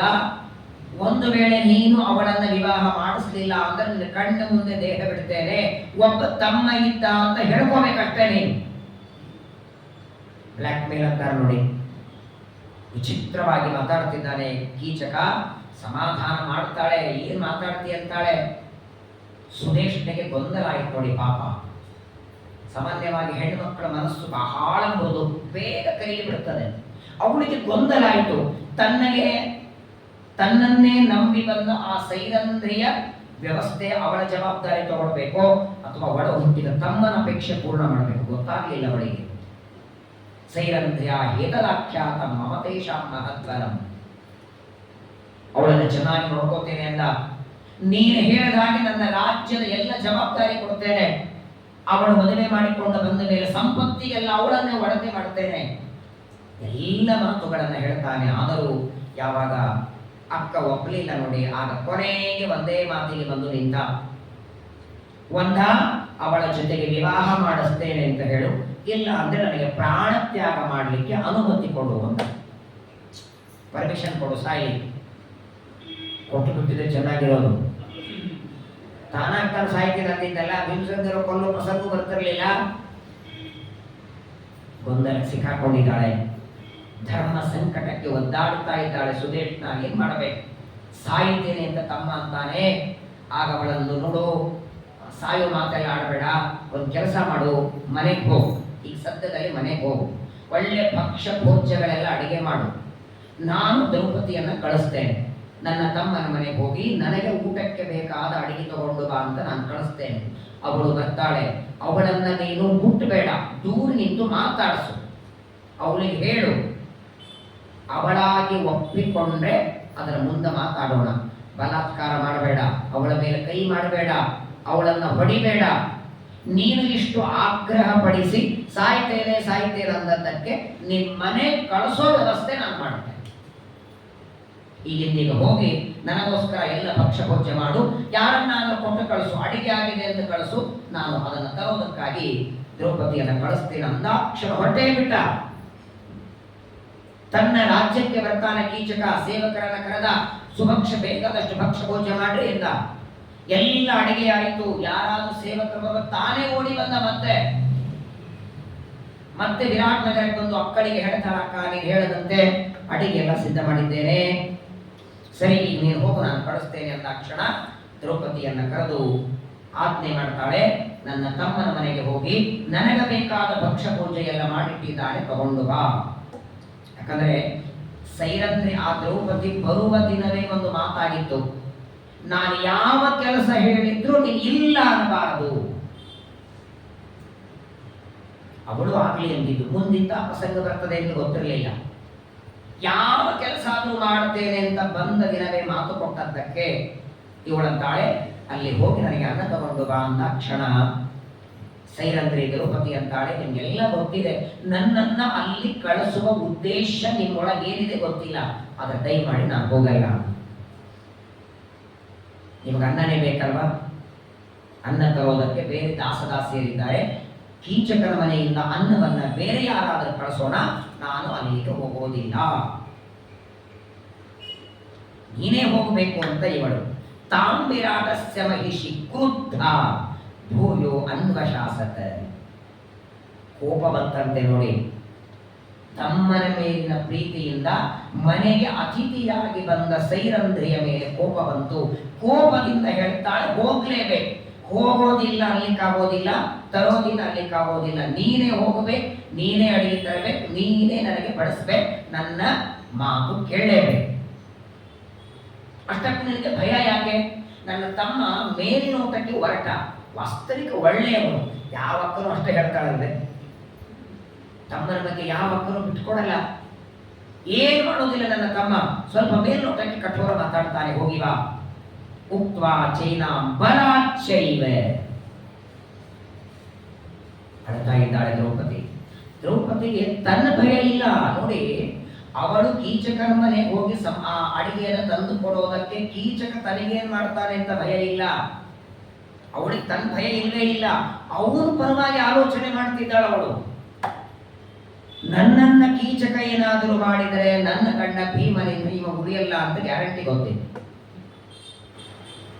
ಎಷ್ಟು ಪರಿಪರಿಯಾಗಿ ಬಿಡ್ಕೊತಾಳೆ, ಹೋಗ್ಲೇಬೇಕು ಅಂತ ಸುದೇಶ್ನ ಆಜ್ಞೆ ಮಾಡ್ತಾಳೆ. ಈಗ ಯಾರು ಹೇಳ್ಬೇಕು ಹೇಳಿ? ಗಂಡಂದ್ರ ಮುಂದೆ ಹೇಳಿದರೆ ಅಜ್ಞಾತವಾಸಕ್ಕೆ ಭಂಗ, 2 ತಿಂಗಳು ಕಳಿಬೇಕಾಗಿದೆ. ಯಾವ ಗಂಡನನ್ನ ಕರೆದು ಹೇಳೋ ಹಾಗಿಲ್ಲ. ರಾಜನಿಗೆ ಹೇಳೋಣ, ವಿರಾಟ ರಾಜನಿಗಂದ್ರೆ ರಾಜ ಹೆಂಡತಿಯ ಮನಸೋತಮ, ಗಂಡ ಹೆಂಡತಿ ಸೇರಿ ನಮ್ಮನ್ನ ಕಳಿಸಿಬಿಡ್ತಾರೆ. ಕೊನೆಗೆ ದ್ರೌಪದಿಗೆ ನೆನಪಾದದ್ದು ಸೂರ್ಯಾಂತರ್ಗತ ನಾರಾಯಣ, ಜಗತ್ ಸಾಕ್ಷಿ. ಇಡೀ ಜಗತ್ತನ್ನ ನೋವ ನಾರಾಯಣನಿಗೆ ಪ್ರಾರ್ಥನೆ ಮಾಡ್ತಾಳೆ, ಸ್ವಾಮಿ ಈ ಸಂಕಟ ಕೊಟ್ಟದ್ದು ನೀನೇ ಅಲ್ವೇ? ಕೀಚಕನ ಮನೆಗೆ ನಾನು ಹೋಗುವಂತೆ ಆ ಸುದೇಶ್ನಿಗೆ ಪ್ರೇರಣೆ ಮಾಡಿ ನನ್ನನ್ನು ಕಳಿಸ್ತಾ ಇದ್ದಿ, ನಾನೇನೋ ಹೊರಡ್ತಾನೆ ಹೋಗ್ತಿದ್ದೇನೆ, ನನ್ನ ರಕ್ಷಣೆ ಮಾಡೋ ಜವಾಬ್ದಾರಿ ನಿಂದು. ಸೂರ್ಯಾಂತರ್ಗತ ನಾರಾಯಣನಿಗೆ ಪ್ರಾರ್ಥನೆ ಮಾಡಿದ ಕ್ಷಣ ಒಬ್ಬ ಸೇವಕನನ್ನ ದೇವರು ಕಳಿಸಿಕೊಟ್ಟ. ಅವನ ಹೆಸರು ಹೇತಿ. ದೊಡ್ಡ ರಾಕ್ಷಸ ಅವನು. ಆ ದ್ರೌಪದಿಯ ರಕ್ಷಣೆಗೆ ಸೂರ್ಯಾಂತರ್ಗತ ನಾರಾಯಣ ಕಳಿಸ್ತಾನೆ. ಹೊರಟಿದ್ದಾಳೆ, ನಡುಗುತ್ತಿದ್ದಾಳೆ, ಭಯ. ಕೀಚಕ ಏನ್ ಮಾಡ್ತಾನೋ ಅಂತ ಒಂದು ಕಡೆಗೆ ಭಯ, ಕೀಚಕನಿಂದ ಮುಂದೆ ಅಜ್ಞಾತವಾಸಕ್ಕೆ ತೊಂದರೆ ಆಗತ್ತೆ ಅಂತ ಭಯ. ಆದರೂ ಆ ಸುದೇಶ್ನೆಯ ಮಾತು ಕೇಳಿ ಬರ್ತಾಳೆ. ಕೀಚಕನ ಮನೆಗೆ ಬಂದು ಪಾಪ ಇನ್ನೆಲ್ಲ ಸಿದ್ಧ ಮಾಡಿಟ್ಬಿಟ್ಟಿದ್ದ. ಬಂದದ್ದೇ ಬಂದು ನೇರವಾಗಿ ಮಾತಾಡ್ತಾಳೆ. ನೇರವಾಗಿ ಅನ್ನ ಕೊಡು ಅಲ್ಲಿಲ್ಲ. ಸಾಮಾನ್ಯವಾಗಿ ಹೇಗಿರುತ್ತಂದ್ರೆ, ಯಾವ ಕೆಲಸಕ್ಕೆ ಬಂದಿಲ್ಲ ಆ ಕೆಲಸ ಮಾಡಬೇಕು. ಇವಳು ಬಂದದ್ದು ಪಾಪ ನಿಮ್ಮಕ್ಕ ಅನ್ನ ಬೇಕು ಅಂತ ಬೇಡಿದ್ದಾಳೆ, ಅನ್ನ ಕೊಡು ಅಂತ ನೇರವಾಗಿ ಬಂದಾಕ್ಷಣ ಬೇಡ್ತಾಳೆ. ಕೀಚಕಂತಾನೆ, ಅನ್ನ ನೀ ಯಾಕೆ ಒಯ್ಬೇಕು ಅಂತ ನೋಡಿ. ಅವಳನ್ನ ಕಳಿಸಿಕೊಡುವಂಥದ್ದೇ ಇಲ್ಲಿ ತಗೊಂಡು ಹೋಗೋದಕ್ಕೆ. ಅನ್ನ ನೀ ತಗೊಂಡು ಹೋಗಬೇಡ, ನಮ್ಮ ಮಕ್ಕಳಿಗೆ ಅನ್ನವನ್ನ ಬೇರೆಯವರಿಂದ ಕೊಟ್ಟು ಕಳಿಸ್ತೇನೆ, ಹೇಗೋ ನನ್ನ ಮನೆಯವರೆಗೆ ಬಂದಿದ್ದಿ, ಇಲ್ಲೇ ಕೂತ್ಕೊಂಡು ಮಾತಾಡೋಣ ಅಂತ. ದುಷ್ಟ ನೀಚ. ಸಾಮಾನ್ಯವಾಗಿ ನೋಡಿ, ಹಿಂದಿನ ಕಾಲದಿಂದಲೂ ದೇವರ ಹೆಂಡತಿಯನ್ನ, ವಾಯುದೇವರ ಹೆಂಡತಿಯನ್ನ, ಪರಮಾತ್ಮನ ಹೆಂಡತಿಯನ್ನ ಅಪೇಕ್ಷೆ ಪಟ್ಟು ರಾವಣ ಹಾಳಾಗಿ ಹೋದ. ಭೂದೇವಿಯನ್ನ ರಸಾತಲದಲ್ಲಿ ಮುಚ್ಚಿಟ್ಟು ಹಿರಣ್ಯಾಕ್ಷ ಸತ್ತು ಹೋದ. ಇವತ್ತು ವಾಯುದೇವರ ಮಡದಿಯಾದ ದ್ರೌಪದಿಯನ್ನ ಕೆಣಕಿ ಕೀಚಕ ಸಾಯುವ ಪ್ರಸಂಗ ಇದೆ. ಕೀಚಕ ದ್ರೌಪದಿಯನ್ನ ಮಾತಾಡಿಸ್ತಾನೆ, ನೀನೇ ನಾನು ತಗೊಂಡು ಹೋಗೋದು ಬೇಡ, ಇಲ್ಲೇ ಇರುವಂತ ಮನೆಯನ್ನ ತೋರಿಸ್ತಾನೆ. ಇಷ್ಟು ದೊಡ್ಡದಾದ ಮನೆಗೆ ನೀನೇ ಒಡತಿ, ನೀನೇ ರಾಣಿಯಾಗ್ತಿ, ಬೆಳ್ಳಿ ಬಂಗಾರ ರತ್ನ ಮುತ್ತು ಎಲ್ಲದಕ್ಕೂ ನೀನೇ ಒಡತಿ ಆಗ್ತಿ ಅಂತೆಲ್ಲ ತೋರಿಸ್ತಾನೆ. ನಾಸ್ತಿರ ನಾಮಸ್ತಿ ಶಯನ. ಕೀಚಕಂತಾನೆ, ನಿನ್ನ ನೋಡಿದ ಮರುಕ್ಷಣದಿಂದ ನನಗೆ ಊಟ ಸೇರ್ತಿಲ್ಲ, ನಿದ್ದೆ ಬರ್ತಿಲ್ಲ, ಹಗಲೂ ರಾತ್ರಿ ನಿದ್ದೆ ಚಿಂತೆ. ಎದ್ರೆ ನೀನು, ಕೂತ್ರೆ ನೀನು, ಹೋದರೆ ನೀನು, ಬಂದ್ರೆ ನೀನು. ಅನ್ಯ ಭದ್ರೆ ಹರಿಷ್ಯಂತಿ ರಾಜಪುತ್ರ್ಯ ಸುರಾಮಿಮ. ಆಗ ಕೀಚಕನ ಮಾತು ಕೇಳಿ ದ್ರೌಪದಿ ಸೈರಂಧ್ರಿ ಅಂತ ಹೇಳಿ, ನಾನು ನಿನ್ನ ಜೊತೆ ಮಾತಾಡ್ಲಿಕ್ಕೆ ಬಂದದ್ದಲ್ಲ, ನಿಮ್ಮ ಮಕ್ಕಳ ಈಗ ಏನಿದ್ರು ನಾನು ದಾಸಿ, ನಿಮ್ಮಕ್ಕನ ಸೇವಕಿಯಾದದ್ದರಿಂದ ಕೆಲಸ ಮಾಡೋದು ನನ್ನ ಕರ್ತವ್ಯ, ಶೀಘ್ರದಲ್ಲಿ ಅನ್ನ ಕೊಡು, ನಾನು ಹೋಗ್ತೇನೆ ಅಂದ ಕ್ಷಣ ಅವಳನ್ನು ಹಿಡಿಬೇಕು ಅಂತ ಕೀಚಕ ಬರ್ತಾನೆ. ಓಡ್ಲಿಕ್ಕೆ ಶುರು ಮಾಡ್ತಾಳೆ, ಜೋರಾಗಿ ಓಡ್ತಿದ್ದಾಳೆ.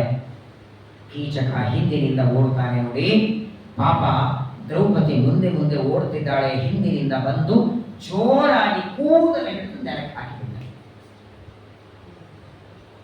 ಜೋರಾಗಿ ಕೂದಲನ್ನ ಹಿಡಿದು ನೆಲಕ್ಕೆ ತಳ್ಳೋದು ಮಾತ್ರವಲ್ಲ, ಅವಳನ್ನ ನೆಲದ ಮೇಲೆ ಕೆಡವಿ ಅವಳ ತಲೆ ಮೇಲೆ ಕಾಲಿಡ್ತಾನೆ. ಕಾಲಿಟ್ಟು ತುಳಿತಾನೆ. ಪಾತಯಿತ್ವಾಚ ತಾಂ ಭೂಮೌ ಸೂತಪುತ್ರ ಪದಾವಧಿ. ಅವತ್ತು ತುಂಬಿದ ಸಭೆಯೊಳಗೆ ಬರೆ ಸೀರೆ ಎಳೆದು ಅವಮಾನ ಮಾಡಿದ್ದ ದುಶ್ಯಾಸನ, ಇವತ್ತು ಕಾಲಿನಿಂದ ಒದಿತಾನೆ ಕೀಚಕ. ಅಷ್ಟು ಜೋರಾಗಿ ಒದಿತಿದ್ರೆ, ಎಷ್ಟು ಜೋರಾಗಿ ಒದ್ದ ಅಂದ್ರೆ ಬಾಯಿಂದ ರಕ್ತ ಬಂತಂತೆ ದ್ರೌಪದಿಗೆ.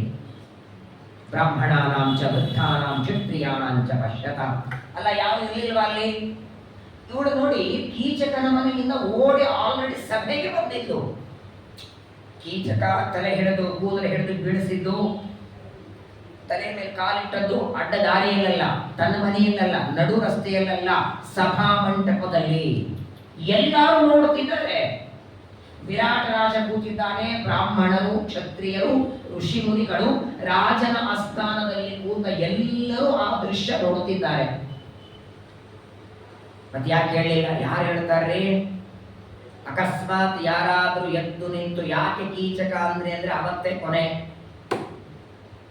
ಎಷ್ಟು ಹೆದರ್ತಿದ್ರು ಇಡೀ ವಿರಾಟ ನಗರದ ಜನ ಅಂದ್ರೆ, ಕೀಚಕನ ಮುಂದೆ ಬಾಯಿನೇ ಬಿಡೋ ಹಾಗಿಲ್ಲ. ಸ್ವತಃ ವಿರಾಟ್ ರಾಜ ಹೆಂಡತಿಯ ತಮ್ಮ ಒಂದು ಕಡೆಗೆ, ಕೀಚಕನ ಭಯಕ್ಕೆ ಹೆದರಿಬಿಟ್ಟಿತ್ತು, ಏನು ಮಾಡ್ಲಿಕ್ಕಿಲ್ಲ. ಆದರೆ ನೋಡಿ, ಅವರೆಲ್ಲ ಕೂತಿದ್ದಾರೆ, 5 ಜನ ಅಲ್ಲೇ ಇದ್ದಾರಲ್ಲ ಪಾಪ. ಧರ್ಮರಾಜ ಅಂತೂ ಎದುರುಗಡೆ ಇದ್ದಾನೆ, ವಿರಾಟ ರಾಜನ ಪಕ್ಕದಲ್ಲಿ ಇದ್ದಾನೆ, ಇನ್ನು ಭೀಮಸೇನ ಅಡಿಗೆ ಮನೆಯಲ್ಲಿದ್ದಾನೆ. ನೋಡಿ, ಪ್ರಾಯ ಜಗತ್ತೊಳಗೆ ಯಾವುದೇ ಕಷ್ಟ ಹೆಂಡತಿಗೆ ಬಂದರೂ ಮೊದಲು ಹೇಳಬೇಕು ಗಂಡನಿಗೆ. ಆದರೆ ದ್ರೌಪದಿ ಈ ಕಷ್ಟ ತನ್ನ ಗಂಡನ ಮುಂದೆ ಹೇಳೋ ಇಲ್ಲ. ಎಂತ ಪರಿಸ್ಥಿತಿ ಇದು ಪಾಪ. ಅದು ಎಲ್ಲೋ ದೂರದಲ್ಲ, ಪಕ್ಕದಲ್ಲೇನೆ. ಎದುರುಗಡೆ ಧರ್ಮರಾಜ ಕೂತಿದ್ದಾನೆ, ಒಬ್ಬ ಗಂಡ ಅಡಿಗೆ ಮನೆಯಲ್ಲಿದ್ದಾನೆ, ಇನ್ನೊಬ್ಬ ನಪುಂಸಕ ಪ್ರಹಂಗಳ ಇದ್ದಾನೆ. 5 ಜನ ಅಲ್ಲೇ ಪಕ್ಕದಲ್ಲಿದ್ದು ತನ್ನ ದುಃಖ ಹೇಳ್ಕೊಳ್ಳೋ ಹಾಗಿಲ್ಲ, ಮಾತಾಡೋ ಹಾಗಿಲ್ಲ. ಏನು ಸಮಯವನ್ನು ದೇವರು ತಂದಿಡ್ತಾನೆ ನೋಡಿ. ಬಾಯಿಯೊಳಗೆ ರಕ್ತ ಬರ್ತಿದೆ, ಯಾರೂ ಮಾತಾಡ್ತಿಲ್ಲ. ಯಾಕೆ ಹೀಗೆ ಮಾಡಿದೆ ಅಂತ ಕೀಚಕನನ್ನ ಕೇಳ್ತಾ ಇಲ್ಲ. ತತ್ರಾಸೀನವು ದದಿಷ್ಟು ಯುಧಿಷ್ಠಿರರು ಹೋದರು. ಯಾವಾಗಲೂ ನೋಡಿ, ತಪ್ಪು ಮಾಡೋದೇ ತಪ್ಪಲ್ಲ, ಕಣ್ಣೆದರಿಗೆ ತಪ್ಪು ನಡೆದಾಗ ತಡಿದೇ ಇರೋದು ಬಹಳ ದೊಡ್ಡ ತಪ್ಪು. ಯಾರೋ ಒಬ್ಬರು ಆಚಾರನ ಮಧ್ವಾಚಾರ್ಯನ ಟೀಕಾರಾಯನ ರಾಯರನ್ನ ಬೈತಿದ್ರೆ, ನಮ್ಗೇನ್ ಮಾಡೋದಪ್ಪ, ನಮ್ಮ ಮಠಕ್ಕೆ ನಾವು ಹೋದರಾಯ್ತು. ಇಲ್ಲ, ಆ ಬೈದವನಿಗೆ ಬರುವ ಪಾಪಕ್ಕಿಂತಲೂ ಕೇಳಿಸ್ಕೊಂಡವನಿಗೆ ಹೆಚ್ಚು ಪಾಪ ಬರ್ತದ. ಹಾಗಾದ್ರೆ ಏನ್ ಮಾಡ್ಬೇಕು? ಕಣ್ಣೆದರಿಗೆ ಏನಾದರೂ ಅವಮಾನ, ದೊಡ್ಡವರನ್ನ ಬೈಯೋದು, ನಿಂದೆ ಯಾರಾದ್ರೂ ಮಾಡ್ತಿದ್ರೆ 3 ಮಾಡ್ಬೇಕಂತ. ನಿಮ್ಮ ಸಾಮರ್ಥ್ಯ ಇದ್ರೆ ದಂಡ ಹಾಕಿ, ಆ ವ್ಯಕ್ತಿಗೆ ಶಕ್ತಿ ದಂಡ ಹಾಕೋ ಸಾಮರ್ಥ್ಯ ಇದ್ರೆ ದಂಡ ಹಾಕಿ. ಅವನನ್ನು ಹೊಡೆಯುವ ಸಾಮರ್ಥ್ಯ ಇಲ್ಲ ಅಂದ್ರೆ ಅಲ್ಲಿಂದ ಎದ್ದು ಹೋಗಬೇಕು. ಮೂರನೇದ್ದು ಅವಮಾನ ಕೇಳಿಸಿಕೊಂಡು ಪ್ರಾಣ ಬಿಡಬೇಕು. ಅವತ್ತು ಗಂಡನ ಅವಮಾನ ಕೇಳಿಸಿಕೊಂಡು ಸತೀದೇವಿ ದೇಹ ಬಿಟ್ಟದ್ದು. ದ್ರೌಪದಿಯ ಆ ಬಾಯಿಂದ ರಕ್ತ ಬರ್ತಿದೆ, ಯಾರೂ ಮಾತಾಡ್ತಿಲ್ಲ. ಆ ಸಭೆಯಲ್ಲಿ ಕೂತಂತಹ ಧರ್ಮರಾಜನಿಗೆ ಕೋಪ ಬಂತು. ಏನು ಮಾತಾಡುವಂತೆ ಧರ್ಮರಾಜ ಯತಿ ಬೇರೆ. ಅಡಿಗೆ ಮನೆಯಲ್ಲಿದ್ದ ಭೀಮ ಹೊರಗೆ ಬಂದ. ಭೀಮಸೇನ ದೇವರು ಹೊರಗೆ ಬಂದು ನೋಡುತ್ತಾರೆ, ದ್ರೌಪದಿಯ ಬಾಯಿಂದ ರಕ್ತ ಬರ್ತಾ ಇದೆ. ಏನು ಕಣ್ಣು ಕೆಂಪು ಮಾಡ್ತಾರೆ ಭೀಮಸೇನ ದೇವರು. ತಕ್ಷಣದಲ್ಲಿ ಪಕ್ಕದಲ್ಲಿ ಒಂದು ದೊಡ್ಡ ಗಿಡ ಇತ್ತು, ರಾಜನ ಅರಮನೆಯಲ್ಲಿ ಹೊರಗಡೆ ಈ ದೊಡ್ಡ ಗಿಡ. ಆ ಗಿಡದ ಕಡೆಗೆ ನೋಡಿದ್ರೆ ಭೀಮಸೇನ ದೇವರು ಗಿಡದ ಕಡೆಗೆ ನೋಡಿದ್ದನ್ನ ಧರ್ಮರಾಜ ನೋಡಿದ. ಧರ್ಮರಾಜನಿಗೆ ಗೊತ್ತಾಯಿತು, ಆ ಗಿಡ ಕಿತ್ತಿ ಕೀಚಕನ ತಲೆಯ ಮೇಲೆ ಹಾಕಬೇಕು ಅಂತ ಭೀಮ ನೋಡುತ್ತಿದ್ದಾನೆ. ಅಷ್ಟು ಅರ್ಥ ಮಾಡ್ಕೊಂಡ್ಬಿಟ್ಟು ಧರ್ಮರಾಜ. ಭೀಮಸೇನ ಗಿಡಕ್ಕೆ ಒಂದ್ಸಲ ನೋಡ್ತಿದ್ದ, ಧರ್ಮರಾಜನಿಗೆ ಒಂದ್ ಕಡೆ ನೋಡ್ತಿದ್ದ. ಅಂದ್ರೆ ಧರ್ಮರಾಜನಿಗೆ ಆಜ್ಞೆ ಕೇಳಿದಾಗ ನೀವು ಒಂದು ಕಿತ್ತಿ ಒಗಿತೀರಿ ಗಿಡ ಒಂದ್ ತಲೆ ಮೇಲೆ. ಒಂದು ಬಾರಿ ಗಿಡಕ್ಕೆ ನೋಡಬೇಕು, ಒಂದು ಸಲ ಧರ್ಮರಾಜನ ನೋಡಬೇಕು. 2-3 ಬಾರಿ ಯಾವಾಗ ಭೀಮ ನೋಡದ, ಧರ್ಮರಾಜ ಅಂತ ಇವನೇನಾದರೂ ಗಿಡ ಕಿತ್ತಿ ಕೀಚಕರ ಮೇಲೆ ಹೊಡೆದ ಅಂದ್ರೆ ಇನ್ನೂ 2 ತಿಂಗಳ ಅಜ್ಞಾತವಾಸ ಕಳೆಯಬೇಕಾಗಿದೆ. ತಕ್ಷಣದಲ್ಲಿ ಮಾತು ತರಿಸಿಬಿಟ್ಟ ಧರ್ಮರಾಜ. ಭೀಮನನ್ನ ನೋಡಿ ಹೇಳ್ತಾನೆ, ಏನೋ ಅಡಿಗೆಯವನೇ, ಆ ಗಿಡ ಏನ್ ನೋಡ್ತಿದ್ದಿ? ಅದು ಹಸಿಯಾದ ಗಿಡ, ಹಸಿಯಾದ ಕಟ್ಟಿಗೆ ಅಡಿಗೆ ಬರಲ್ಲ. ಹಸಿಯಾದ ಕಟ್ಟಿಗೆ ಹಚ್ಚಿದ್ರೆ ಹೊಗೆ ಬರ್ತದೆ. ನಿನಗೆ ಒಣ ಕಟ್ಟಿಗೆ ಬೇಕಲ್ಲ, ಅರಣ್ಯದಲ್ಲಿ ಸಿಗತ್ತೆ, ಹೋಗು. ಧರ್ಮರಾಜನ ಮಾತಾಡ್ತ ಕೀಚಕನನ್ನ ಇಲ್ಲಿ ಕೊಡಬೇಡ, ವನ ಅರಣ್ಯ ಕರ್ಕೊಂಡು ಹೋಗಿ ಕೊಲ್ಲು ಒಂದವ. ಅಷ್ಟು ಅನ್ನತಮ್ಮಂದ್ರೆ ಮಾತಾಯ್ತಲ್ಲಿ. ಗಿಡವನ್ನ ನೋಡಿ, ಧರ್ಮರಾಜನನ್ನ ನೋಡಿ, ಗಿಡವನ್ನ ಕಿತ್ತಿ ಇವನ್ ತಲೆ ಮೇಲೆ ಹಾಕ್ತೇನೆ ಅಂತ ಭೀಮ ಮಾತಾಡ್ತಾನೆ. ಈ ಗಿಡ ನಿನ್ ಕೆಲಸಕ್ಕಿಲ್ಲ, ಇದು ಹಸಿಯಾದ ಕಟ್ಟಿಗೆ. ಹಸಿ ಕಟ್ಟಿಗೆ ಹಚ್ಚಿದ್ರೆ ಒಲೆಗೆ ಹೊಗೆ ಬರ್ತದೆ. ಅಡಿಗೆ ಮಾಡೋ ನಿನಗೆ ಒಣ ಕಟ್ಟಿಗೆ ಹೊಲದಲ್ಲಿ ಅರಣ್ಯದಲ್ಲಿ ಸಿಗತ್ತೆ, ಅಲ್ಲಿ ಹೋಗು. ಅರಣ್ಯದಲ್ಲಿ ಕರ್ಕೊಂಡೋಗಿ ಇವನನ್ನ ಸಂಹಾರ ಮಾಡು. ಇಷ್ಟು ಮಾತಾಡಿದ್ದಾರೆ. ಭೀಮಸೇನ ದೇವರು ಶಾಂತರಾಗ್ತಾರೆ. ಆದರೆ ತುಂಬಿದ ಸಭೆಯೊಳಗೆ ವಿರಾಟ ರಾಜನನ್ನ ನೋಡಿ ದ್ರೌಪದಿ ಅಂತಾಳೆ, ಎಂಥ ರಾಜ ನೀನು ಅಂತಾಳೆ. ರಾಜ ಅಂದ್ರೆ ಬರೀ ಆಸ್ಥಾನದಲ್ಲಿ ಕೂತ ವ್ಯಕ್ತಿ ಅಲ್ಲ, ಎಲ್ಲಾ ಪ್ರಜೆಗಳಿಗೆ ನ್ಯಾಯ ಒದಗಿಸಬೇಕಾದದ್ದು ನಿನ್ನ ಕರ್ತವ್ಯ. ನಾನು ಒಬ್ಬ ನಿನ್ನ ಪ್ರಜೆಯಾಗಿ ಬಂದಿದ್ದೇನೆ. ನಾನು ಇರುವಷ್ಟು ಕಾಲ ನನ್ನ ಜವಾಬ್ದಾರಿ ನಿನ್ನಲ್ವಾ? ಇವತ್ತು ನಿನ್ನ ರಾಜ್ಯದೊಳಗೆ ನಿನ್ನ ಒಬ್ಬ ಪ್ರಜೆಯಾದ ನನಗೆ ನಿನ್ನ ಸ್ವಂತ ಹೆಂಡತಿಯ ತಮ್ಮ ಶಾಲಕ ಕಾಲಿನಿಂದ ಒದಿತಾನೆ, ರಕ್ತ ಬರೋತರ ತುಳಿತಾನೆ, ಎದುರುಗಡೆ ಕೂತ್ಕೊಂಡು ನೀನು ಮಾತಾಡ್ತೀನಲ್ಲ, ಧಿಕ್ಕಾರ ನಿನಗೆ ಅಂತಾಳೆ. ವಿರಾಟರಾಜನನ್ನು ಬೈತಾಳೆ. ಅನಂತರ ಸುದೇಶ್ನಿಗೆ ಹೇಳ್ತಾಳೆ, ನಾನು ಮೊದಲೇ ಹೇಳಿದೆ, ಒಂದು ತಪ್ಪು ನಡೆಯುತ್ತೆ ಅಂತ ಗೊತ್ತಾದ ಮೇಲೆ ಮೊದಲೇ ಅದರ ಬಗ್ಗೆ ವ್ಯವಸ್ಥೆ ಮಾಡಬೇಕು. ಗೊತ್ತಿದ್ದು ತಪ್ಪು ಮಾಡೋದು ಬುದ್ಧಿವಂತರ ಲಕ್ಷಣ ಅಲ್ಲ. ಸಭೆಯಲ್ಲಿ ಕೂತವರನ್ನೆಲ್ಲ ದ್ರೌಪದಿ ಬೈತಾಳೆ, ಬ್ರಾಹ್ಮಣರನ್ನ ಬೈತಾಳೆ. ಏನೇ ಇರಲಿ ಬ್ರಾಹ್ಮಣರಲ್ಲಿ ಕ್ಷಮಾ ಗುಣ ಇರಬೇಕು, ದಯಾ ಇರಬೇಕು, ಪ್ರೀತಿ ಇರಬೇಕು.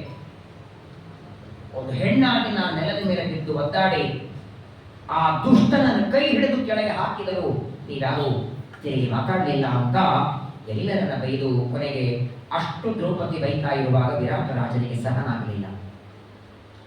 ವಿರಾಟ ರಾಜ ಹೆಂಡತಿಗಂತಾನೆ, ಏನ್ ನಡೀತಿದೆ ಇದು? ಡೈರೆಕ್ಟ್ ಕೀಚಕರಿಗೆ ನನ್ನೂ ಹಾಗೂ ಇಲ್ಲ, ದೊಡ್ಡ ಸಮಸ್ಯೆ ನೋಡಿ ಪಾಪ. ಕೀಚಕರ ಭಯ ಇದೆ. ಆಗ ಸುದೇಷ್ಟ ಏನಿದ್ರು ಮಕ್ಕಳಿಗೆ ತಮ್ಮನ ಮೇಲೆ ಸ್ವಲ್ಪ ಅಧಿಕಾರ ಇರುತ್ತದೆ. ಆಗ ಸುದೇಷ್ಟ ಹೇಳ್ತಾಳೆ, ಯಾವ ಸೈರಂಧ್ರಿಯನ್ನ ಕಾಲಿನಿಂದ ತುಳಿದಿದ್ದಾನೆ ಕೀಚಕನಿಗೆ ಮರಣದಂಡನೆ ಕೊಡಬೇಕು ಅಂದವರು. ರಾಜ ನಿರ್ಧಾರ ಮಾಡಿ ಎಲ್ಲಾ ತಪ್ಪುಗಳಿಗೆ ಒಂದೊಂದು ಶಿಕ್ಷೆ. ಅವನು ನನ್ನ ತಮ್ಮ ಆದ ಏನಾಯ್ತು? ಒಂದು ಹೆಣ್ಣನ್ನ ಇಷ್ಟು ಅವಮಾನ ಮಾಡಿ ಅವಳ ಬಾಯಿಂದ ರಕ್ತ ಬರೋ ಹಾಗೆ ತುಳಿದಿದ್ದಾನೆ, ಅವನಿಗೆ ಮರಣದಂಡವೇ ಕೊಡಬೇಕು ಅಂತ ಸುದೇಶ್ನ ಮಾತಾಡ್ತಾಳೆ. ಗಾಬರಿಯಾಗಿಬಿಟ್ಟ ಕೀಚಕ. ಯಾವಾಗಲೂ ಅಕ್ಕ ತನ್ನ ಪರವಾಗಿ ಮಾತಾಡ್ಬೇಕಲ್ಲ. ಆದರೆ ನೋಡಿ, ಮೇಲ್ನೋಟಕ್ಕೆ ಸುದೇಶ್ನ ದ್ರೌಪದಿಯನ್ನ ಕಳಿಸಿದ್ದೇನೋ ಸರಿ, ಪ್ರಾಮಾಣಿಕ ಅವರಿಬ್ಬರೂ ದಂಪತಿಗಳು ಸಾತ್ವಿಕರು, ವಿರಾಟ ರಾಜ ಸುದೇಶ್ನ ಅನ್ನೋದಕ್ಕಾಗಿ ಇಲ್ಲಿ ಬಂದಿರಲ್ಲ ಅವರು ಅಜ್ಞಾತವಾಸಕ್ಕೆ. ಅವರಲ್ಲಿ ದುಷ್ಟತನ, ಮೋಸ, ವಂಚನೆ ಇರಲಿಲ್ಲ ಪಾಪ. ಕೊನೆಗೆ ಭೀಮಸೇನ ದೇವರು ಅವತ್ತಿನ ದಿನ ರಾತ್ರಿ ಎಲ್ಲರೂ ಊಟ ಮಾಡಿ ಮಲಗಿದ್ದಾರೆ. ಏಕಾಂತದಲ್ಲಿ ಭೀಮನಿಗೆ ನಿದ್ದೆ ಬರ್ತಿಲ್ಲ. ಹೆಂಗ ಕೊಲ್ಲೋದು ಅಂತ ವಿಚಾರ ಮಾಡ್ತಿದ್ರು, ಪ್ಲಾನ್ ಆಗ್ತಿದ್ರು ಅವರು. ರಾತ್ರಿ ಹೊತ್ತು ಭೀಮ ಅಲ್ಲಿರುವಾಗ ದ್ರೌಪದಿ ಬರ್ತಾಳೆ ಏಕಾಂತದಲ್ಲಿ. ನೋಡಿ, ಗಂಡ ಹೆಂಡತಿ ಮಾತಾಡಬೇಕಾದ್ರೂ ಎಲ್ಲ ಮಲ್ಕೊಂಡಾಗೆ ಮಾತಾಡಬೇಕಾದ್ರೆ ಎಂಥ ಪರಿಸ್ಥಿತಿ ನೋಡಿ, ಕದ್ದು ಮಾತಾಡಬೇಕು. ಎಲ್ಲರೂ ಮಲಗಿದಾಗ ದ್ರೌಪದಿ ಬಂದು ಭೀಮಸೇನ ದೇವರ ಜೊತೆ ಮಾತಾಡಿ, ನಾಳೆ ಯಾವುದೇ ಸಂದರ್ಭದಲ್ಲಿ ಕೀಚಕನ ಸಂಹಾರ ಆಗಲೇಬೇಕು. ಅವಳು ಭೀಮಸೇನ ದೇವರಿಗೆ ಆಗ್ರಹ ಪಡಿಸಿದ್ದಾಳೆ, ನಾಳೆ ಆಗಲೇಬೇಕು ಅಂತ. ನಾವು ಆಗ್ರಹ ಪಡಿಸಿ ನಾಳೆನೇ ಮಾಡೋದು. ಇವತ್ತು ಏಕಾದಶಿ ದುಷ್ಟರ ಸಂಹಾರ ಬೇಡ. ಅಂತಹ ದುಷ್ಟನಾದ ಕೀಚಕ ಅವನು ಯಾಕಿಷ್ಟು ದುಷ್ಟನಾಗಿ ನಡೆದ, ಅವನ ಸಂಹಾರ ಮಾಡಿದರೆ ಮುಂದೇನಾದ್ರೂ ಹಾನಿಯಾಗತ್ತಾ? ಕೀಚಕ ಸತ್ತ ಅಂದ್ರೆ ದುರ್ಯೋಧನೆ ಗೊತ್ತಾಗತ್ತೆ. ವಿರಾಟ್ ನಗರದಲ್ಲಿ ಕೀಚಕ ಸತ್ತ ಅಂದ್ರೆ ಭೀಮನೇ ಕೊಂದಿದ್ದಾನೆ ಅಂತ ಗೊತ್ತಾಗತ್ತೆ. ಹಾಗಾದ್ರೆ ಪಾಂಡವರೆಲ್ಲ ಅಜ್ಞಾತವಾಸಕ್ಕೆ ವಿರಾಟ್ ನಗರದಲ್ಲಿದ್ದಾರೆ. ಅಜ್ಞಾತವಾಸ ಮುಗ್ದೋಯ್ತು, ಮತ್ತೆ 12 ವರ್ಷ ಹೋಗ್ಬೇಕಲ್ಲ. ಇಷ್ಟೆಲ್ಲ ಗೊಂದಲ ಆಗೋದು ಬೇಡ. ಭೀಮಸೇನ ದೇವರು ಎಷ್ಟು ಚೆನ್ನಾಗಿದೆ ನೋಡಿ. ಭೀಮಸೇನ ದೇವರು ಕೀಚಕನ ಸಂಹಾರ ಮಾಡಿ, ಕೀಚಕರ ತಮ್ಮಂದರಾದ ಉಪಕೀಚಕನ ಸಂಹಾರ ಮಾಡಿ, ಆ ವಾರ್ತೆ ದುರ್ಯೋಧನನಿಗೆ ಗೊತ್ತಾಗಿ ಅಜ್ಞಾತವಾಸದ ಒಳಗೆ ಗೊತ್ತಾದದ್ದಕ್ಕೆ ಇವರು ಮತ್ತೆ ಹೋಗಬೇಕು ಅಂತ ದುರ್ಯೋಧನ ಡಿಸೈಡ್ ಮಾಡ್ತಾನೆ. ಆಗ ಭೀಷ್ಮಾಚಾರ ಬಂದು ಲೆಕ್ಕ ಹೇಳ್ತಾರೆ. ಸೌರಮಾನ ಚಾಂದ್ರಮಾನ ಅಂತ ಎರಡಿವೆ. ನಾವು ಅಮಾವಾಸ್ಯೆಯಿಂದ ಅಮಾವಾಸ್ಯೆಗೆ ಒಂದು ಲೆಕ್ಕ ಆಡ್ತೀವಿ, ಪ್ರತಿಪದೆಯಿಂದ ಪ್ರತಿಪದೆಗೆ ಚೈತ್ರ ಮಾಸ, ಹುಣ್ಣಿಮೆಯಿಂದ ಹುಣ್ಣಿಮೆಗೆ ಅದಕ್ಕೆ ಸೌರಮಾನ ಅಂತ ಬರೋದು. ನಾವು ಸಂಧ್ಯಾವಂತರೊಳಗೆ ಚಾಂದ್ರಮಾನೇನ ಅಂತೀವಿ. ಸೌರಮಾನದ ಪ್ರಕಾರ ನಿನ್ನೆಗೆ 1 ವರ್ಷ ಆಗಿದೆ, ಇವತ್ತು ಬೆಳಗ್ಗೆ ನಿಮಗೆ ಪಾಂಡವರು ಅಂತ ಗೊತ್ತಾಗಿದೆ, ಅಜ್ಞಾತವಾಸ ಮುಗಿದಿದೆ. ಸರಿಯಾಗಿ ಲೆಕ್ಕವನ್ನು ಮಾಡಿ ವಿಶ್ವಾಚಾರ ತಿಳಿಸಿಕೊಡ್ತಾರೆ. ನಾಳೆ ನಾಡಿದ್ದು ನಾಡಿದ್ದು ಇನ್ನು 3 ದಿನ ಇದೆ. ವಿಶೇಷವಾಗಿ ನಾಳೆಗೆ ದುಷ್ಟನಾದ ಕೀಚಕನ ಸಂಹಾರ. ಕೀಚಕ ಸತ್ತ ಮೇಲೆ ಪಾಂಡವರನ್ನು ಹುಡುಕಿಸೋದಕ್ಕೆ ದುರ್ಯೋಧನ ಸೈನ್ಯ ಕಳಿಸ್ತಾನೆ. ಬೇಗ ಅವರನ್ನು ಗುರುತು ಮಾಡಿ ಮತ್ತೆ ಅವರನ್ನು 12 ವರ್ಷ ಕಳಿಸಬೇಕು ಅಂತ. ಆಗ ಗೋಗ್ರಹಣ ಆಗತ್ತೆ. ಅದನ್ನೆಲ್ಲ ಅರ್ಜುನ ರಕ್ಷಣೆ ಮಾಡಿ. ನಾನು ಮೊದಲನೇ ದಿವಸ ಹೇಳಿದೆ, ವಿರಾಟ ಪರ್ವದ ಪ್ರವಚನಕ್ಕೂ ಮಳೆಗೂ ಏನ್ ಸಂಬಂಧ ಅಂದ್ರೆ, ವಿರಾಟ ಪರ್ವದಲ್ಲಿ ಪ್ರಧಾನವಾಗಿ ಅರ್ಜುನನ ಒಂದು ವಿಜಯದ ಕಥೆ ಇದೆ. ಅನೇಕ ಶತ್ರುಗಳು ಭೀಷ್ಮ ದ್ರೋಣಾದಿಗಳ ಜೊತೆಗೆ ಒಬ್ಬನೇ ಅರ್ಜುನ ಯುದ್ಧ ಮಾಡಿ ಗೆಲ್ತಾನೆ. ಅರ್ಜುನ ಅಂದ್ರೆ ಇಂದ್ರಾವತಾರಿ, ಇಂದ್ರದೇವರು ಮೇಘಗಳಿಗೆ ಒಡೆಯ. ಹಾಗಾಗಿ ಅರ್ಜುನನ ವಿಜಯದ ಕಥೆ ಕೇಳಿದರೆ ಮೇಘಗಳು ಮಳೆ ಕೊಡ್ತವೆ ಅನ್ನೋದಕ್ಕಾಗಿ ಈ ವಿರಾಟ ಪರ್ವ ಮಳೆಗಾಗಿ ಇದ್ದದ್ದು. ಅಂತಹ ಅರ್ಜುನನ ವಿಜಯದ ಕಥೆ ಇದೆ. ನಾಳೆ ನಾಡಿದ್ದು ಭಾನುವಾರ ಪ್ರಾತಃ ಕಾಲದಲ್ಲಿ ಜ್ಞಾನಿಗಳಾದ ವಿಶೇಷವಾಗಿ 64 ಭಕ್ಷ್ಯ ಭೋಜ್ಯಗಳನ್ನು ಊಟ ಮಾಡಿದರೂ ಸನ್ಯಾಸಿಗಳಾಗಿ ಮೆರೆದವರು ನಮ್ಮ ಶ್ರೀಪಾದರಾಜರು. ಸನ್ಯಾಸಿಗಳಿಗೆ ಶ್ರೀಪಾದರು ಅಂತ ಕರೀತಾರೆ. ಶ್ರೀಪಾದರು, ಶ್ರೀಪಾದಂಗಳವರು. ಯಾರು ಶ್ರೀಪಾದರಾಗಿರ್ತಾರೋ ರಾಜರಾಗಲ್ಲ. ಯಾಕೆ ಹೇಳಿ? ಸನ್ಯಾಸಿಗಳಿಗೂ ರಾಜ್ಯಕ್ಕೂ ಬಹಳ ದೂರ ಇದೆ. ರಾಜನಾದವರು ಶ್ರೀಪಾದರಾಗಲ್ಲ. ಇವರು ಎರಡೂ ಇದ್ದಾರೆ, ಶ್ರೀಪಾದರು ಹೌದು, ರಾಜರು ಹೌದು. ನಮ್ಮಲ್ಲಿ ಸ್ವಾಮಿಗಳಾಗಿ ರಾಜರಾಗಿ ಬೆಳೆದವರು 3 ಜನ. ಒಂದು ಶ್ರೀಪಾದ ರಾಜರು, ಅವರ ಶಿಷ್ಯ ವ್ಯಾಸ ರಾಜರು, ಅವರ ಶಿಷ್ಯ ವಾದಿ ರಾಜರು. ಇವರು 3 ಯತಿಗಳು ಹೌದು, ರಾಜಗುರುಗಳು ಹೌದು. ಅಂತಹ ರಾಜಗುರುಗಳಾದ ಶ್ರೀಪಾದ ರಾಜರ ಆರಾಧನೆ ಭಾನುವಾರ. ಅವತ್ತು ಸಾಯಂಕಾಲ ಶ್ರೀಮನ್ ಮಹಾಭಾರತದ ವಿರಾಟ ಪರ್ವದ ಮಂಗಳ ಮಹೋತ್ಸವ ಇದೆ. ಎಲ್ಲರೂ ಅವಶ್ಯವಾಗಿ ಬನ್ನಿ. ದುರ್ಗಾ ಸ್ತೋತ್ರದ ಪಾರಾಯಣವನ್ನು ಮಾಡಿ ವಿಶೇಷವಾಗಿ ಎಲ್ಲ ತರಹದ ಕಷ್ಟ, ದುಃಖ, ದಾರಿದ್ರ್ಯ ಎಲ್ಲವನ್ನ ದುರ್ಗಾದೇವಿ ದೂರ ಮಾಡಲಿ. ಕೆಲವು ರೋಗಗಳು ನಮಗೆ ಗೊತ್ತಿಲ್ಲದೆ, ಕೆಲವು ರೋಗ ಮೇಲೆ ಗೊತ್ತಾಗುತ್ತೆ. ಶರೀರದಲ್ಲಿದ್ದ ಕೆಲವು ರೋಗಗಳು ಅದು ಯಾವಾಗ ಗೊತ್ತಾಗುತ್ತೆ? ಇಲ್ಲ ರಿಪೇರಿ ಆಗಲ್ಲ ಅಂತ ಗೊತ್ತಾಗತ್ತೆ. Four stage. ಅವಾಗ ಗೊತ್ತಾದ ಮೇಲೆ ನಿಮ್ಮ ಹತ್ರ ದುಡ್ಡಿದ್ರು ಟ್ರೀಟ್ಮೆಂಟ್ ಕೊಡ್ಲಿಕ್ಕಾಗಲ್ಲ, ಕೊಟ್ಟು ಬದುಕಲ್ಲ. ಅಂತಹ ರೋಗಗಳೇನಾದರಿದ್ರು ಅದನ್ನೂ ಕೂಡ ದುರ್ಗಾದೇವಿ ದೂರ ಮಾಡಿ ನಮಗೆ ಜ್ಞಾನ ಭಕ್ತಿಯನ್ನು ಕೊಡಲಿ. ಎಲ್ಲ ತರಹದ ಭಯವನ್ನ ದುರ್ಗಾದೇವಿ ಪರಿಹಾರ ಮಾಡಲಿ ಅಂತ ಪ್ರಾರ್ಥನೆಯನ್ನು ಮಾಡ್ತಾ, ನಾಳಿಗೆ ಕೀಚಕ ಸಂಹಾರ, ಮುಂದೆ ಆ ಪಾಂಡವರ ವಿಜಯ ಪ್ರಾರಂಭವಾಗುತ್ತೆ. ನಾಳೆ ದಿನ ಮತ್ತೆ ಶ್ರವಣ ಮಾಡೋಣ. ಭಾರತೀಯರ ಮುಖ್ಯ ಪ್ರಾಣ ಶ್ರೀಕೃಷ್ಣ. ನಾಳಿಗೆ ಪರಾಭವರಾಮ ಸಂವತ್ಸರ, ಉತ್ತರಾಯಣ, ಗ್ರೀಷ್ಮ ಋತು, ನಿಜ ಜ್ಯೇಷ್ಠ ಮಾಸ, ಶುಕ್ಲ ಪಕ್ಷ, ನಾಳೆಗೆ ದ್ವಾದಶಿ ತಿಥಿ. ನಾಳೆಗೆ ಆ್ಯಕ್ಚುಲಿ ಹರಿವಾಸರ ಇದೆ, ಆದರೆ ಹರಿವಾಸರ